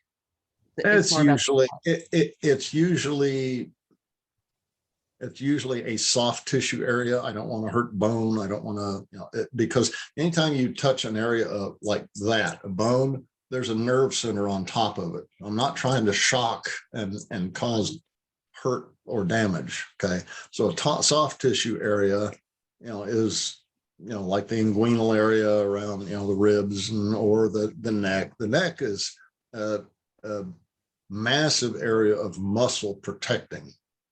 Okay, so you're not going to get much. It would take an awful lot to damage a dog, and I never go that far anyway. Yeah, great. Thank you.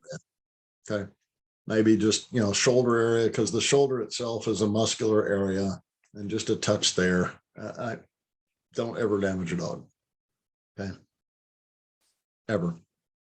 So level 1, lips closed, teeth closed. Level 2, lips parted, teeth closed like this, that touch. I know some of you guys have had that from a dog before. That's that second level saying, hey, I really mean this. They're putting their teeth on you. Third level is lips parted, teeth parted. Just a little bit, that intent of biting, but not a bite. Just that touch and out. Fourth level within that, fourth level within that then is a mouthing. No pressure. So they just put their teeth on you, mouth over something, arm, hand, whatever. No pressure whatsoever, just a warning. Okay, very high level. That's level 4 within level 6. The next is pressure, not puncture, pressure, a hold.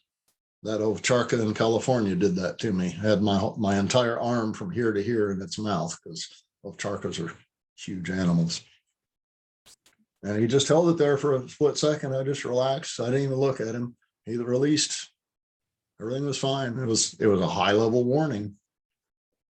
Level 5 out of level 6. Okay. The 6th level within level 6 of mouth muzzle is a bite and release. It's a puncture. It's a wound. It's a high level of disagreement and warning to you. That's what that is.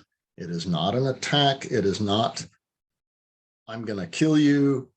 It's all of those elements that dog has been trying to communicate to humans over a long period of time. Finally, the frustration of, I can't get their attention without biting them and getting their attention.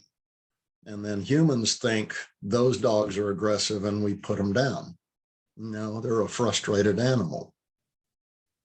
About 80% of the time. A dog that continues an attack, that's different. But a bite and release, I can't tell you how many German Shepherds, Huskies, all of those. I've had those dogs with multiple bites on multiple people, and none of them have ever been an attack. It's been a disagreement.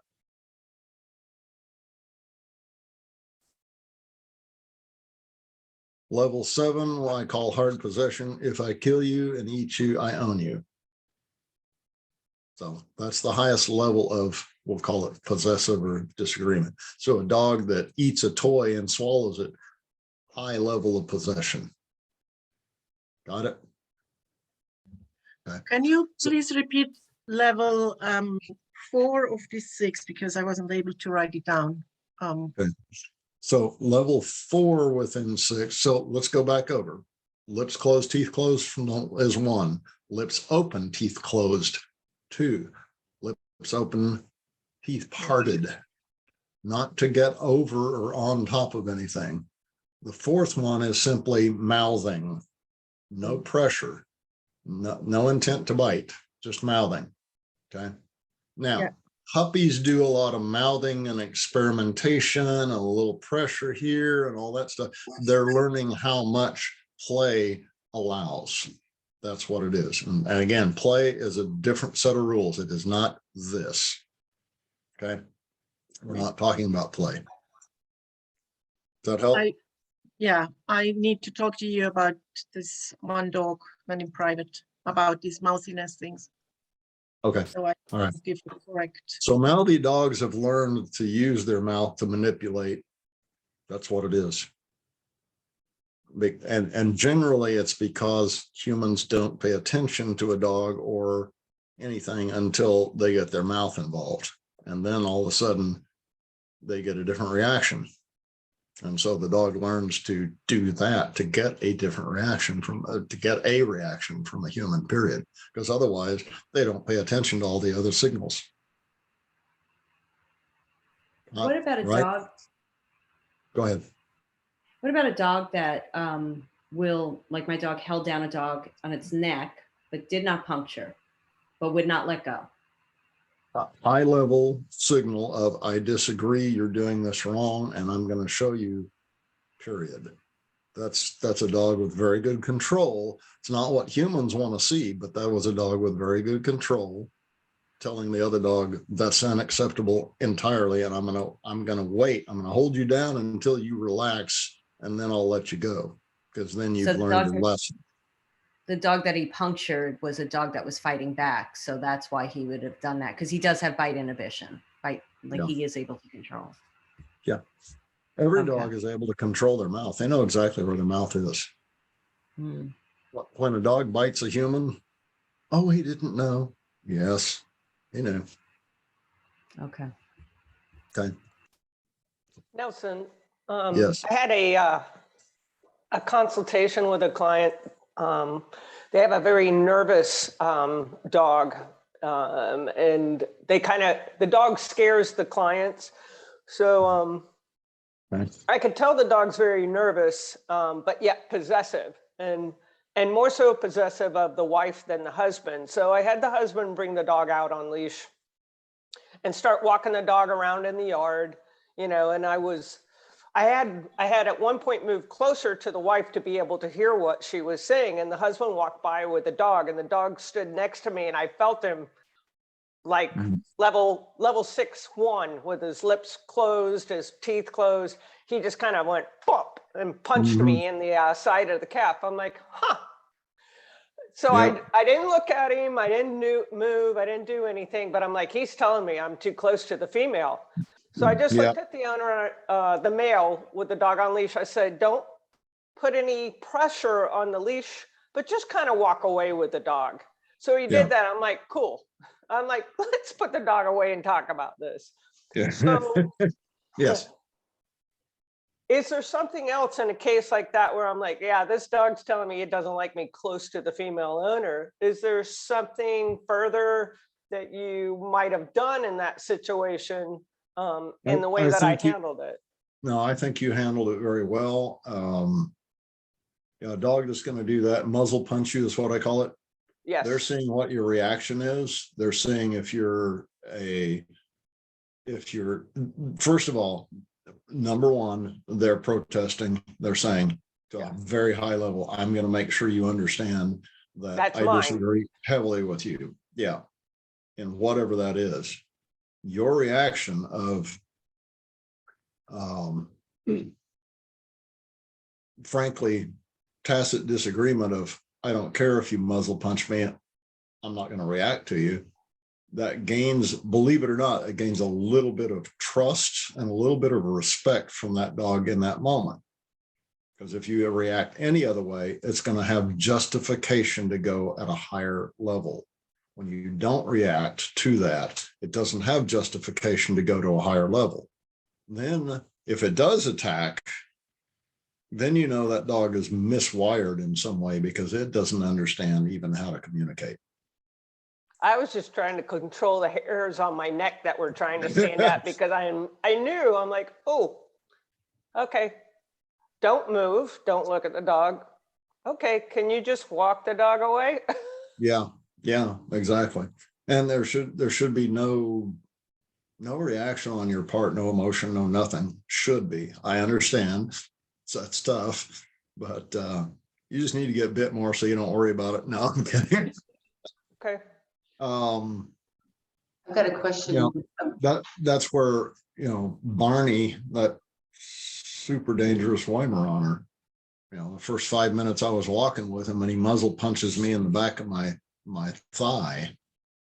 And I just kind of popped the leash. Come on, let's go, buddy. I just ignored and kept on walking. And then that was just a test. It was like, okay, you passed the test. I didn't respond to it at all. Okay. So, okay. Yes, Karen. So what's the difference between a muzzle punch and the nose connection? Because I'm not sure what a muzzle punch Huge. looks like. Well, anything dealing with the lips, the mouth, the muzzle, side, front, etc., that's a predatory part of the brain.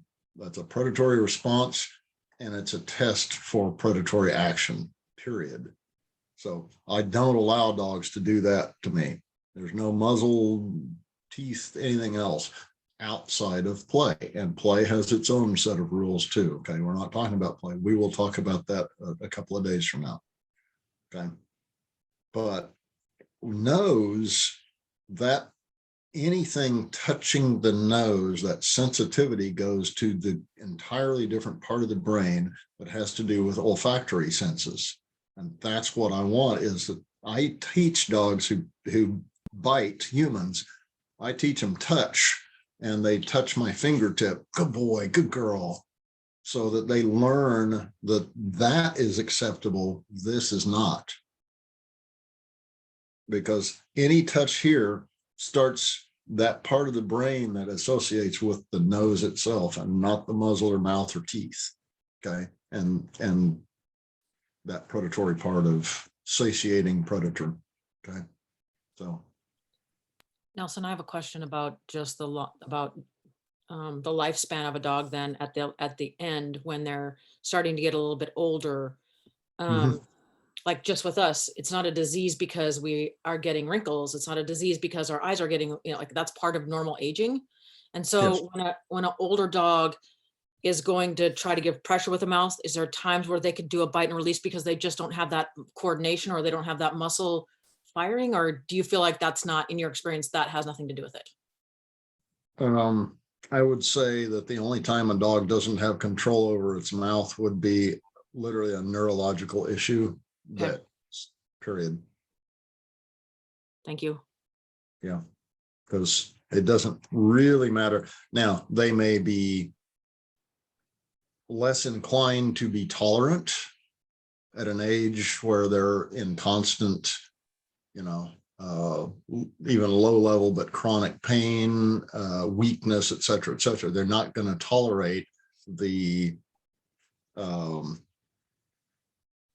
it's the get off my lawn punk phase. That's what it is. And so they may preemptively strike because they are weak. They don't feel good. And they're saying, hey, you passed a limit I'm willing to,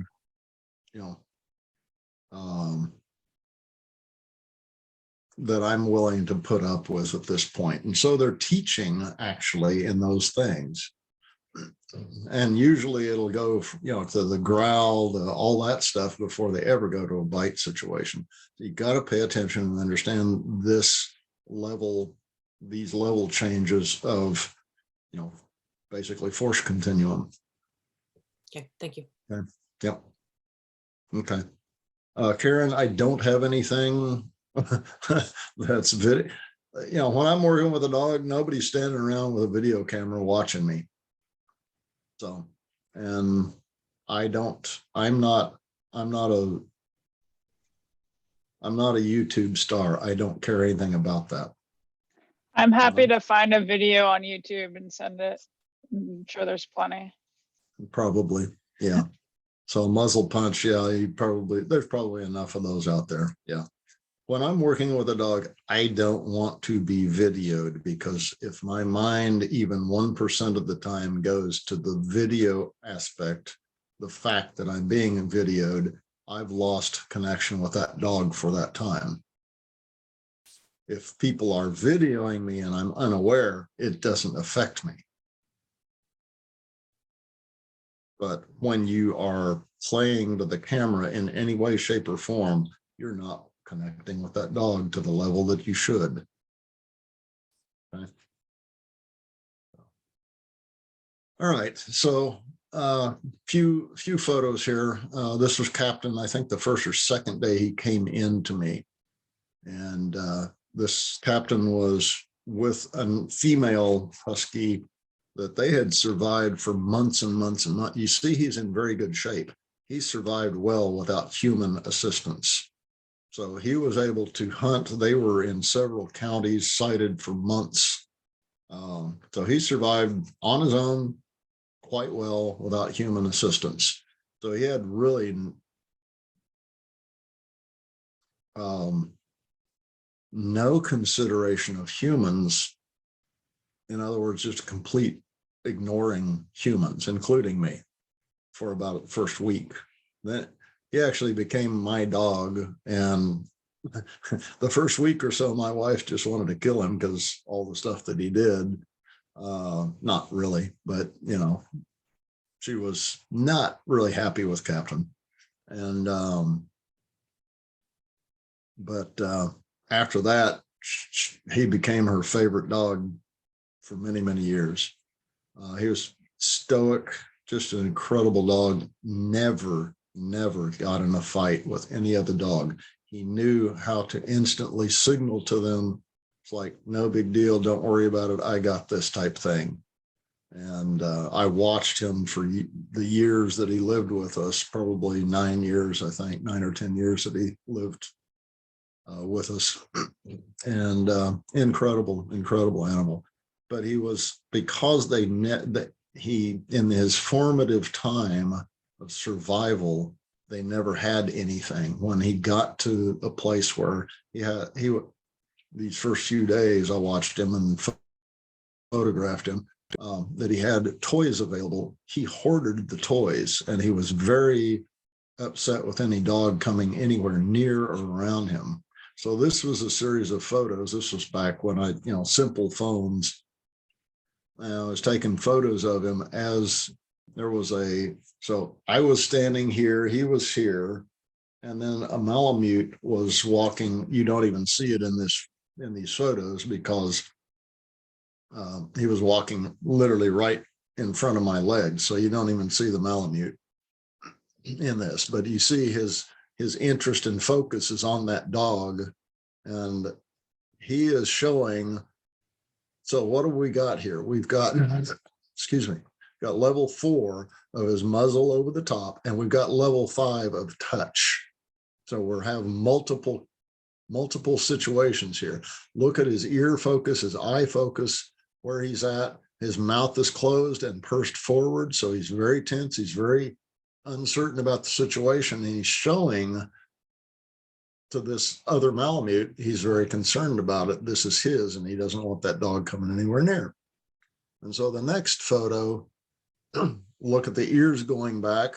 So when ears go back like that, they automatically do that so that if they get in a fight, they don't lose an ear. There's not anything to hang on to. So he's starting to put that back. He's starting to open his mouth and very concerned as this Malamute walks across. And then he gives the type of, hey, look at me. So there's that verbal aspect of a warning order. Look at me, I'm concerned. The Malamute was perfect. Didn't even look at him, just kept on walking by. And so the very next photo, you see Captain coming back out of that concern. He's licking his own lips, which is a self-calming aspect. Dog licking its lips is not an external saying, calm down. It's an internal thing saying, I'm calming myself down. And it just happens to be an external signal that we can see. So calming signals, it's not for external use. It has nothing to do with it for this, for the lip licking. This is like you rubbing something subconsciously, you don't even know you're doing it, trying to, or pat yourself to calm yourself down. That's what he's doing there. He's calming himself down. Malamute goes on, no big deal. He didn't even pay attention to Captain. Didn't even look at him, didn't slow down, didn't stop, nothing. So he taught Captain, don't worry about it, buddy. Again, proximity. Go ahead. Is a licking a signal that they watch with each other? Is it something you've ever done to demonstrate again that like this is a situation to de-escalate? I don't do it myself to show, because it means I'm calming myself down. Mhm. I should already be Yeah, calm. right. That's what I was thinking. Okay. But yeah, dogs do recognize it in each other. Okay, but it's not an external signal. It's not a deliberate external signal. It's one that other dogs pick up though. Okay. So again, proximity near him. Now here's the same Malamute. This was a little later. And look what we've got. So we've got over the top, touching and mouth. So you've got level 4, 5, and 6, multiple signals saying this is very important to me. And since, I mean, this guy was just incredible. I just let him teach Captain what the rules were, which is, hey, we don't do that. So he just ignored him. And so look at the tail toward, look at where Captain's tail is. It wasn't whacking back and forth. It was a fixed position. Look at his tail, look at the curve of his body, his interest, his concern about it, where his head is, all the signals he's trying to show. Look at the width of his back legs in stability and able to act. And then look at the Malamute. Look at that. This is that perfect angle that I was showing you guys do on approach to a dog when you did those exercises for videoing. This is what he's doing. He's staring off to where he wants to go. He has no interest in Captain. Captain's very concerned, but he's watching the signals. Head down, forward action, ready to strike, ready to act if he needed to. Walks right by him. Captain goes, oh, okay. I mean, it's beautiful, absolutely beautiful. Captain learned from this, and he was doing that to everybody else because he learned how to avoid conflict. So it was wonderful. Okay. Nelson, is this something that you would do as a human? Basically, the approach, the body position, the staring off. Yes. Would you do that with Captain if you didn't have that Malamute to teach him? Yes, I would have. But that Malamute was just absolutely perfect. Yeah, he was cool. Yeah, I was going, God, I just want to keep you, buddy. Yeah. I actually did have him for 2 years. Then Wow. So, and he was fantastic. Anyway, yeah. So, like I said, Captain was a hoarder, but so he's touching and on top of, and there is the business end of the dog on top and right there, able to take action. That's what I want you to see. Okay. And again, he's a hoarder, so he he liked his toys. But he learned to not be concerned about the other dogs. He just liked his toys. And then I took him away and yeah, no more toys. Don't worry about it, buddy. Well, this was Portia. So Portia is the only Siberian Husky that I've ever had out of about 200 that I bought from a breeder that we had from a breeder, a friend of mine who was at that time 35 years of breeding Siberian Huskies. She was an incredible animal, beautiful, perfect in every single way, and a true alpha personality. An alpha personality is not one that has to do anything except exist, and everybody just says, okay. She never got into a fight. She never had to. Nobody would challenge her, not because she was aggressive or anything else, just because it was the exuding, the confidence, the personality, and the correctness of how she communicated and said, that's proper, that's improper.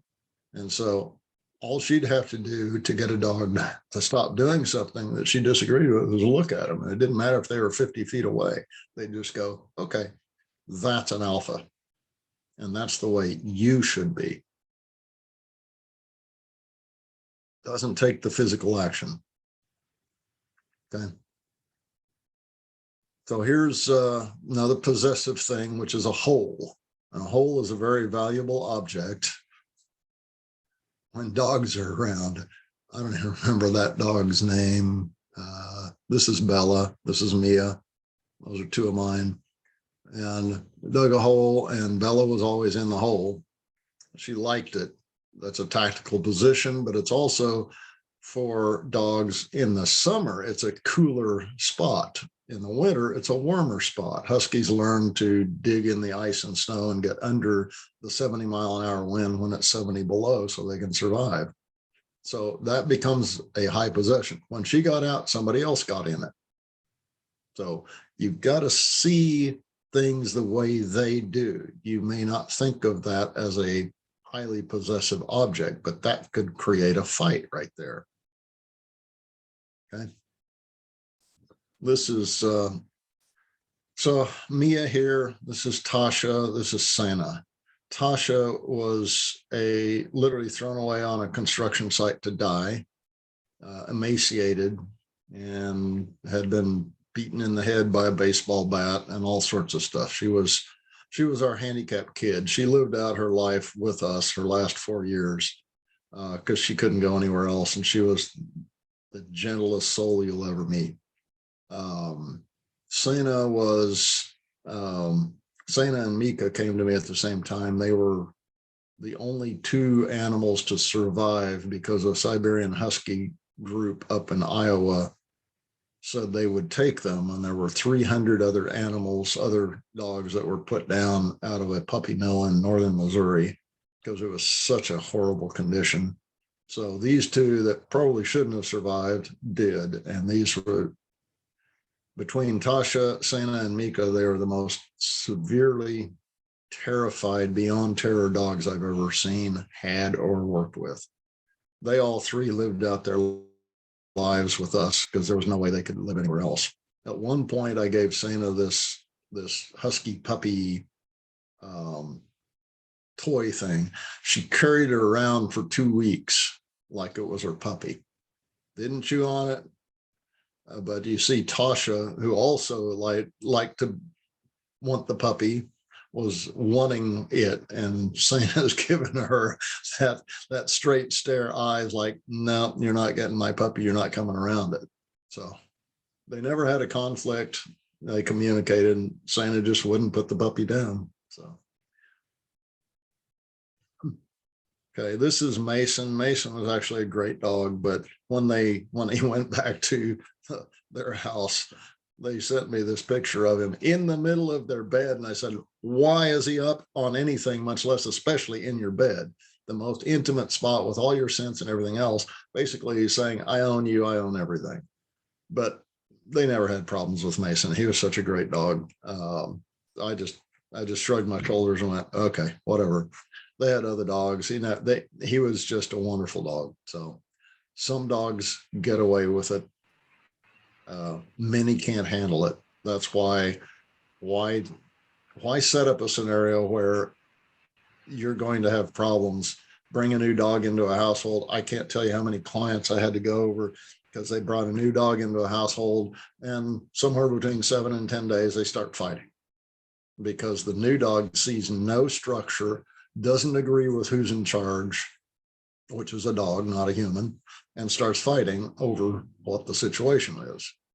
So the human has to be in charge in a human dominated world, has to be. And it's not about dominance. It's not about all the emotion and upset and anger and frustration and everything else. That's weakness, guys. It's about communication and understanding how they see the world. That's what I'm trying to teach. So on the pro-social pack side, whoa. Okay. On the pro-social pack side, I'm going to go through this fairly quickly because we've only got about 23 minutes left in this session. So pro-social is, remember, we're all together to survive better together. So each one of us does our job. We don't have conflict in a perfect pro-sociality aspect. So we all understand each other. We're working together. We don't all do the same job and have conflict over who's in charge of that thing. It's each one of us has our own place. Okay. And we're comfortable with it, and everybody else is comfortable with us in that place and that job too. That's pro-social. Okay. So we hunt better together. So everything about pro-sociality is about together is better. Every one of these things. There's 5 major categories here within pro-sociality that I explained to humans on human terms, so you can see it. So we hunt better together. A sole wolf, for instance, may survive, may not, but a wolf with a pack, much higher rate of survival. Okay. By the way, in the wild, depending on which specific species of wolf, the average lifespan is anywhere from about 4 to 7 years. That's it. They're capable of living 15, 16 years, but nature is harsh.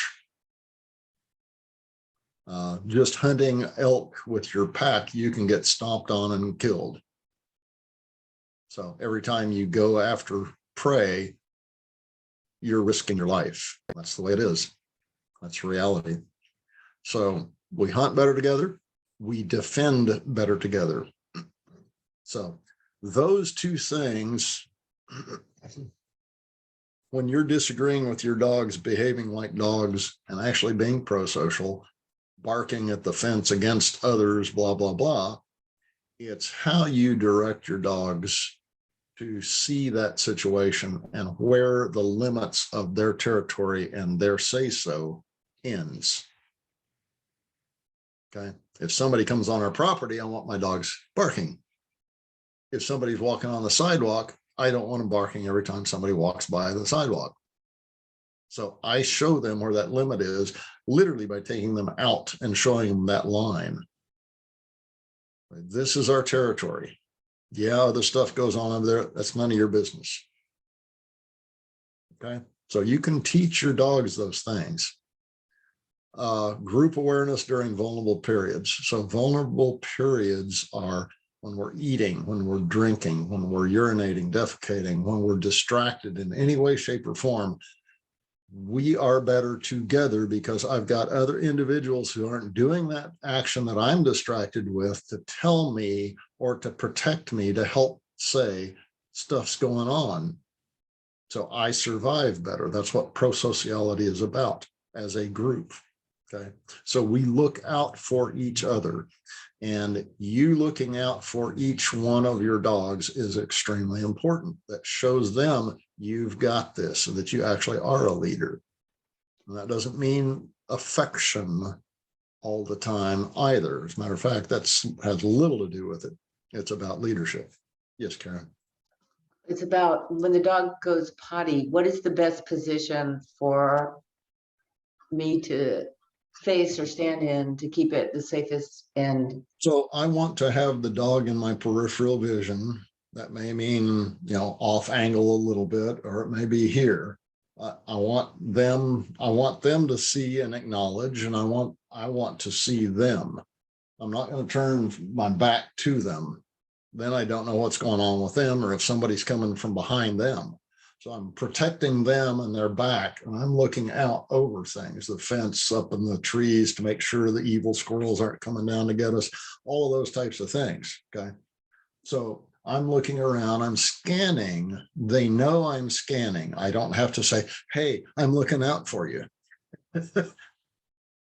They inherently know it because that's what they do. That's how their brains work. They're a predator. They're living just like it was 20,000 years ago in their mind. Okay. So in their minds, the threats are out here. If you're staring at your dog, guess what? It's not going to poop or pee, because you are acting like a predatory threat to them. They're going, why are you staring at me?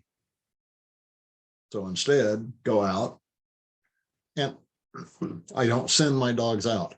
I go out, they come with me. I'm part of the pack or I'm not. That's it. Okay. So replicating a hunt or defense is all those things that we work in course 2 plus a lot more. Some nose work, a lot of environmental agility. In other words, let's jump up on this, let's go over here, let's go under here, let's do all these things. That replicates the hunt. It also replicates tactics in defense. So we want to have the physical aspects of moving together, doing things. That's what replicates those two aspects, because we don't want to go out and hunt something for dinner necessarily, especially in the city.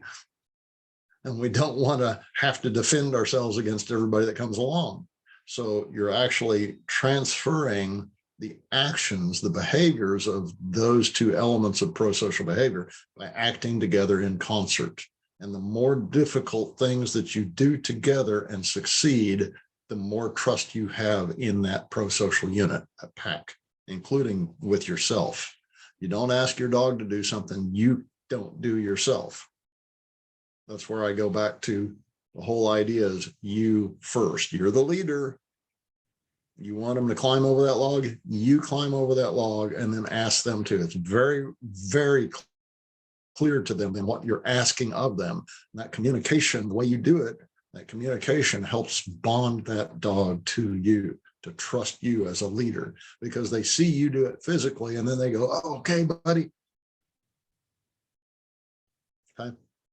So all those things that are physical in course too, all the things that we do, the walks, the hunts, all of those things, those are some of the elements, including about 15 others, that you can do to replicate the hunt and defense. And so we go hunt before we eat our food. So we go out for 5 to 20 minutes and we do those types of things that replicates the hunt or the defense. And then we come in and the dogs eat. Doesn't take very long, but it's a very important step. That's what it means to earn your food, not do tricks.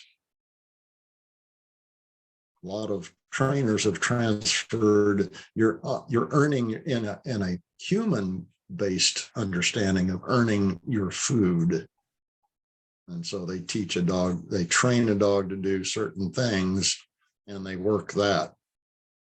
It works, it's just more human-dominated, human-controlled, human concepts rather than canines. Natural. Why do I want to go against nature? Seriously. So Nelson, can I go ask you ahead, one I'm question? sorry. I'm sorry. So Please. With our environmental agility and proprioception course that we have, I have things where we obviously, if it's a ladder and they're going through the ladder, we're obviously not going through the ladder at the same time because it's small. And there's the hurdles, and we don't have an A-frame. I was thinking about getting an A-frame, but the more you're talking, the more I'm like, well, if it's stuff we can do together, like we have the log set up like what you did, we just recreated that, the log setting together so we could walk up on and walk down. Right. It's better for us then to find things that are more cooperative versus things like an A-frame, hurdles, things that we can't necessarily do with them. Things. Okay, I got you. Thank you. I appreciate that. Initially, it's just like, you remember us going up on Gomer Pile? Yeah. Okay, so that's a very steep slope and difficult to get up and down safely, right? Yes. It's easier for the dogs than the humans, but the dogs recognize that we are doing it together. We go up first, and then they go, oh, okay, this is what we're doing.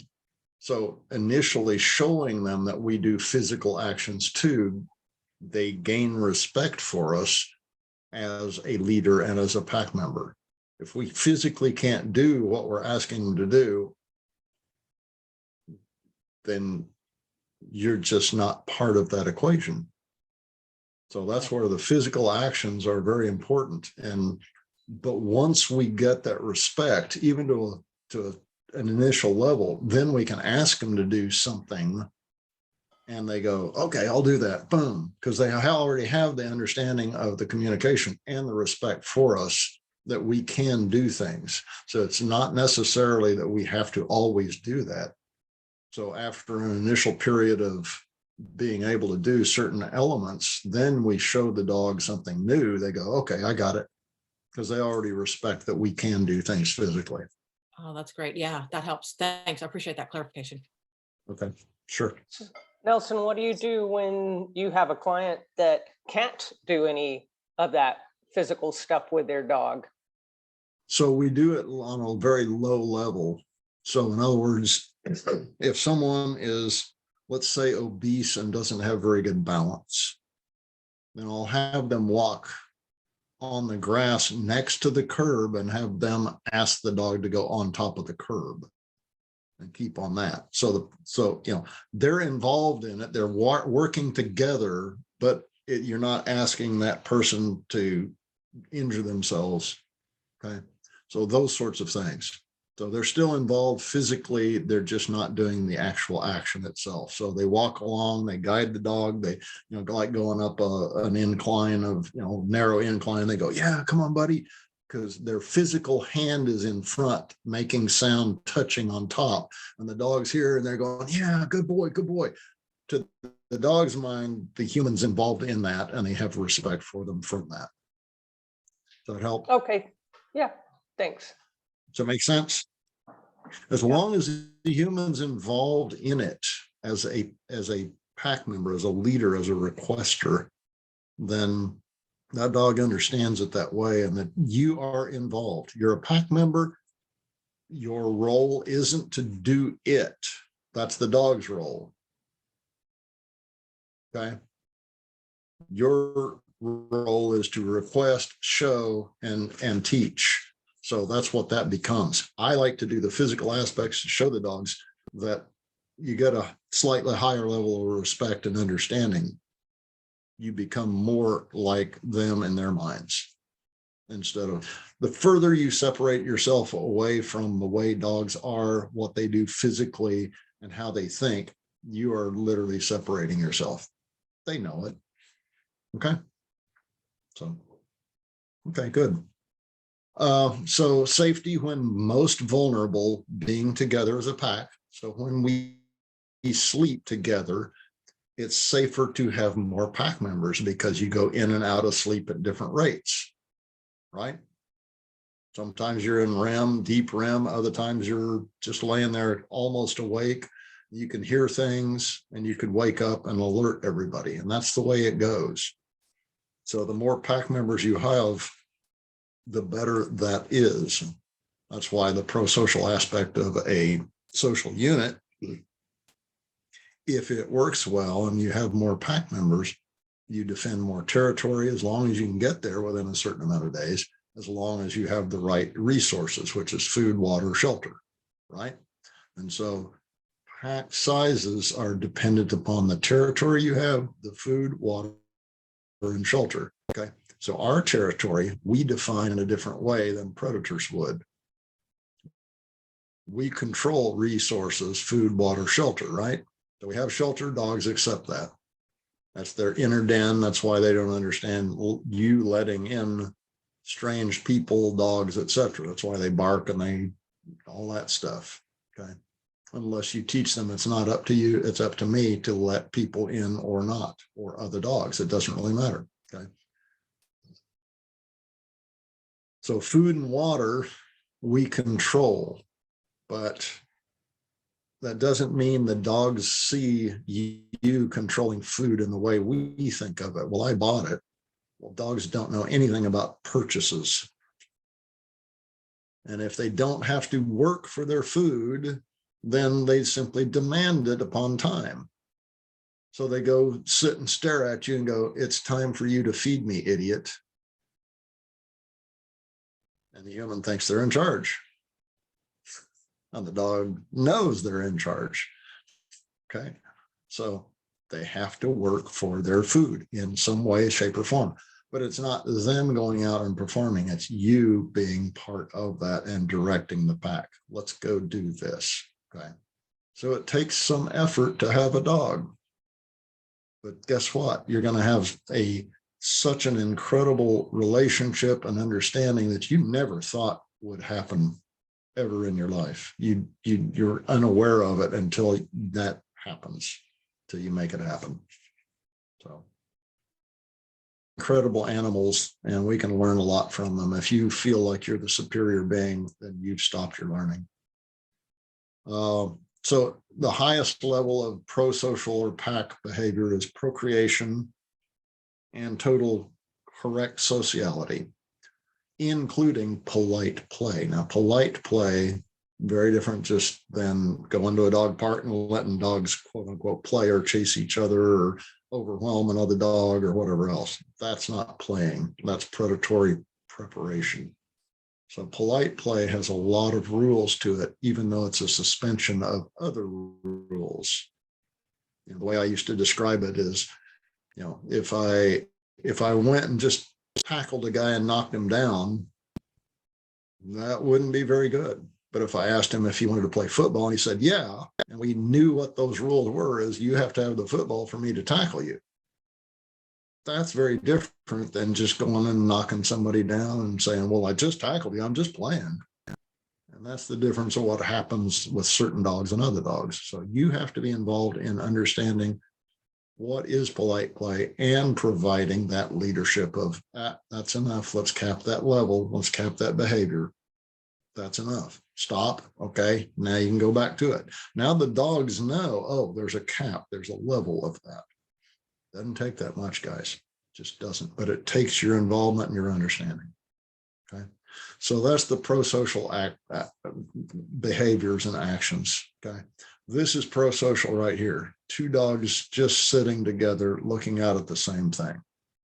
I have a whole series of these photos on my computer that Tasha here, and I don't even remember that other dog's name. I had so many dogs at my house. And so they were sitting there looking out. They look up together. They were interested in exactly the same thing at the same time. It was like their heads were on swivels, connected. It went on for minutes. And I took a whole series of photos as they were doing that. So in other words, both their brains are being dogs, enjoying each other, trusting each other as pack members and friends to be able to, and they both recognize exactly the same thing at the same time. That right there is the practice that you need to do with your dogs. They look at something, you look. They hear something, you listen for it. You may not know what the heck is going on. It may be out of your reach, out of your range of understanding. It doesn't matter. Your dog has to know that you are recognizing these things, and those are important to you too. You need to practice that seriously. Okay. That was the purpose of it. So this when I'd have 15 or 20 dogs over, this was my normal den and living room scene. Dogs everywhere. So level of play indoors is much different than level of play. Level of play indoors was simply close interaction. There was no jumping, running, barking, biting, toys, nothing inside, because inside doesn't allow the individual to move away from something it disagrees with, and there are choke points all over the place, so it can cause fights. And so that's where an outdoor area where they can have the choice of proximity versus this, they have no choice of proximity. That's very important for the individual. Okay. There's Falcon. He was a big boy. He was my buddy. I had him for 3 months. He was supposed to be vicious. He loved my pack instantly, and I never had a problem with him. He was 6'4" when he stood up. He was about 160 pounds when he came in. He was a wolf dog. Looked like a husky, but he was about 50% wolf. It's interesting. So this is Bella laying her head on the butt of Captain. She always did that to the boys. Would never do that to a female because she would have gotten in a fight. But she showed the affection that way. This is Falcon. As a matter of fact, my daughter had come over, sat down, and she sat down. Falcon came over, laid on her foot, and then she crooked her foot. She knew enough to go, "Nah, you're not going to lay on top of me." So she crooked her foot over, and he just laid there with connection to her, and that was fine. Connection's okay. Okay. Yeah, Charlie laying beside. Charlie loved the Huskies in the winter because they were warm. So little Jack Russell, God, he was something else. Anyway, let's see. 2 alphas, 1 beta female. I never had fights. At one point during this time, I had 7 alpha personality females at the same time. Never had a fight because they weren't in charge. It's a personality type. It is not a position. I want you to understand that. Okay. My position was leader. I made sure they understand the structure, the rules, and the routine. There are no fights then because it's not up to them. Okay. Another one here, Charlie's against my foot. I don't remember this guy on the other side. Tasha's over there. That's how you encounter like that. There's the wall-to-wall fur picture. A couple of Malamutes in the center and all sorts. A squirrel up a tree, but good interactions here.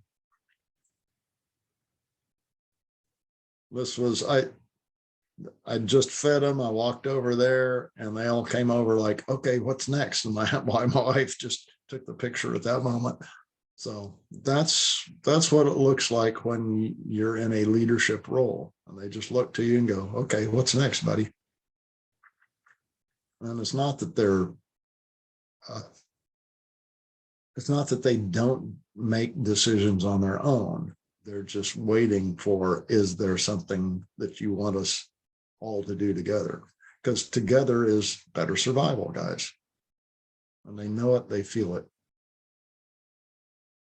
This is a photo of, this was one of 3 puppy mill dogs that I got all at the same time. This was Owen. She was in the worst condition. And she had literally never seen the light of day. She was in a horse stall inside of a barn, chained there for her whole life. And so her universe expanded. She was terrified, but the first connection she made to me was the scent of my tennis shoes.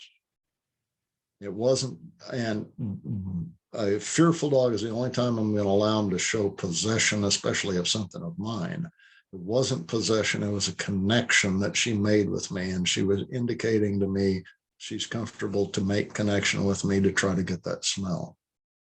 So I allowed that.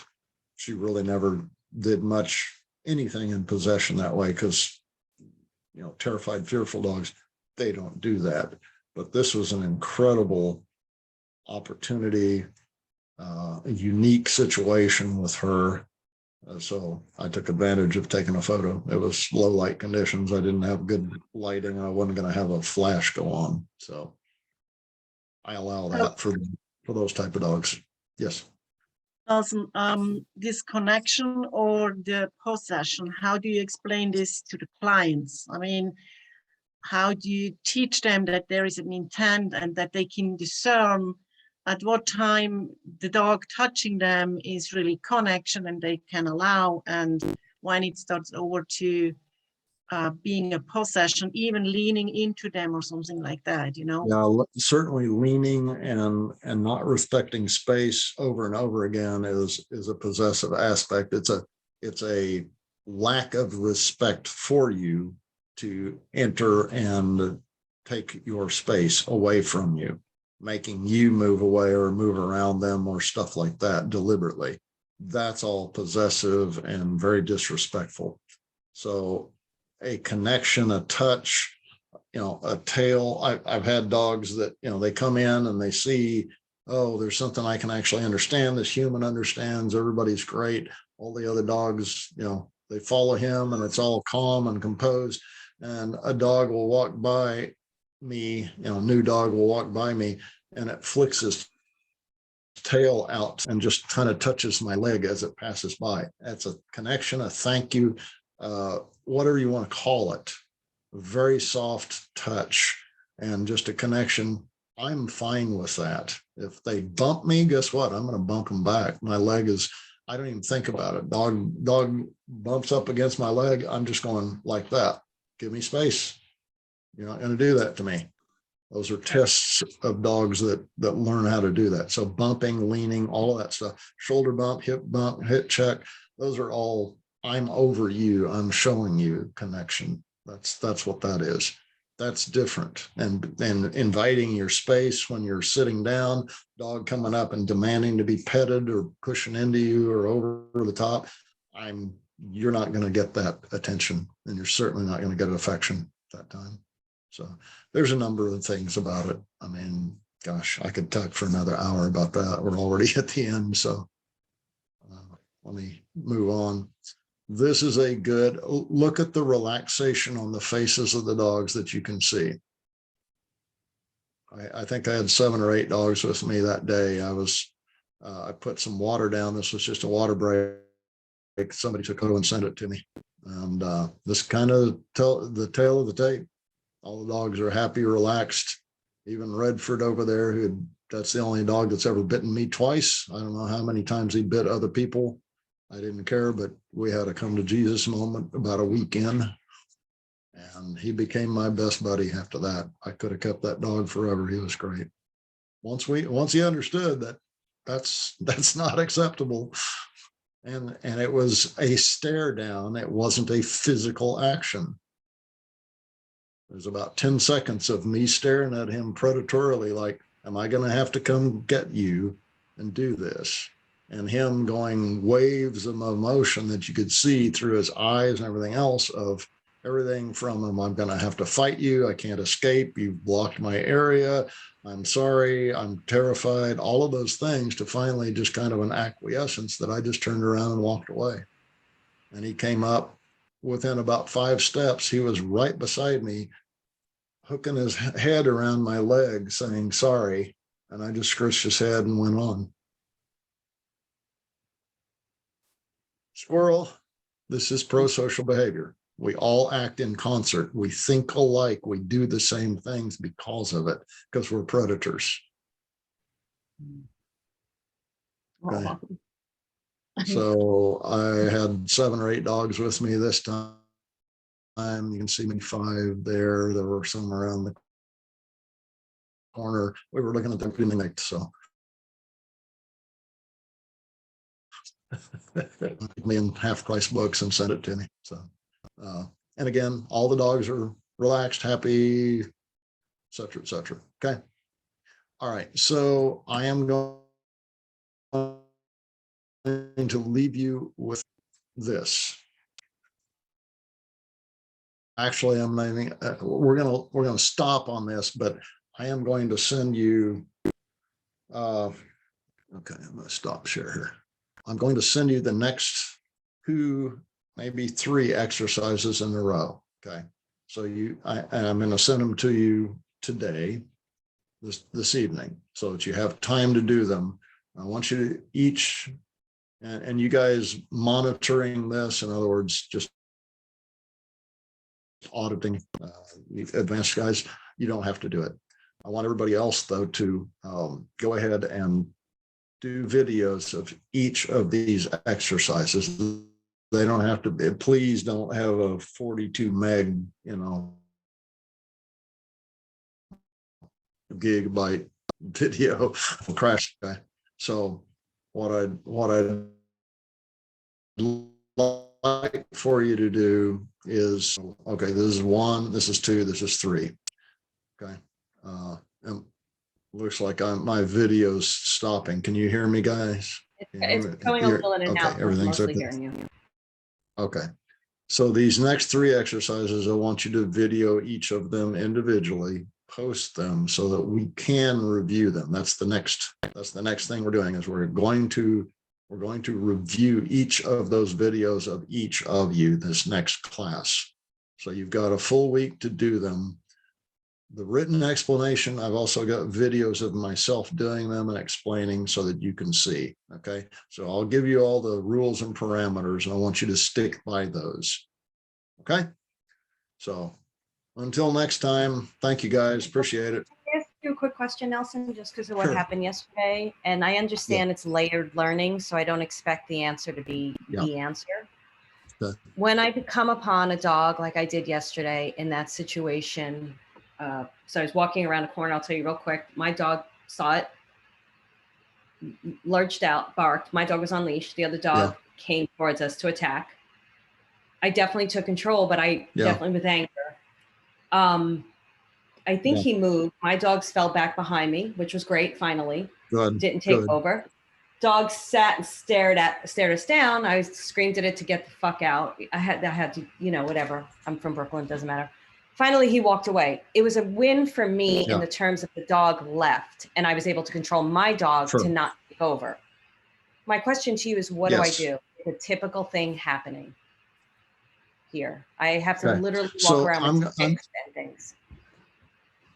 Go ahead. Well, okay. So so at Walmart, Kmart, Academy, etc., there's a collapsible trek pole walking stick. It's aluminum. You can buy it for like $10. Carry it around. I do have one stick. Okay. So a trek pole that allows you at least to sweep out in front, so you keep other dogs, other people away from you. Okay. So physically, if they come within a distance and you don't back up, you move forward. You are the predator, and that's what the signal is that you give. Okay. And don't have emotion in it, have intent. My intent is, by God, you come here, you're going to get it. That was yesterday. Okay. And you mean it. Okay. There's no anger. It's just, okay, I'm coming for you if you come at us. Otherwise, it's not about scaring off or anything else. It's, I'm leaving you an out. You'd better take it, because my intent is you're not going to do this. That's what you do. Lovely. Okay. It's not about anger. It's about intent.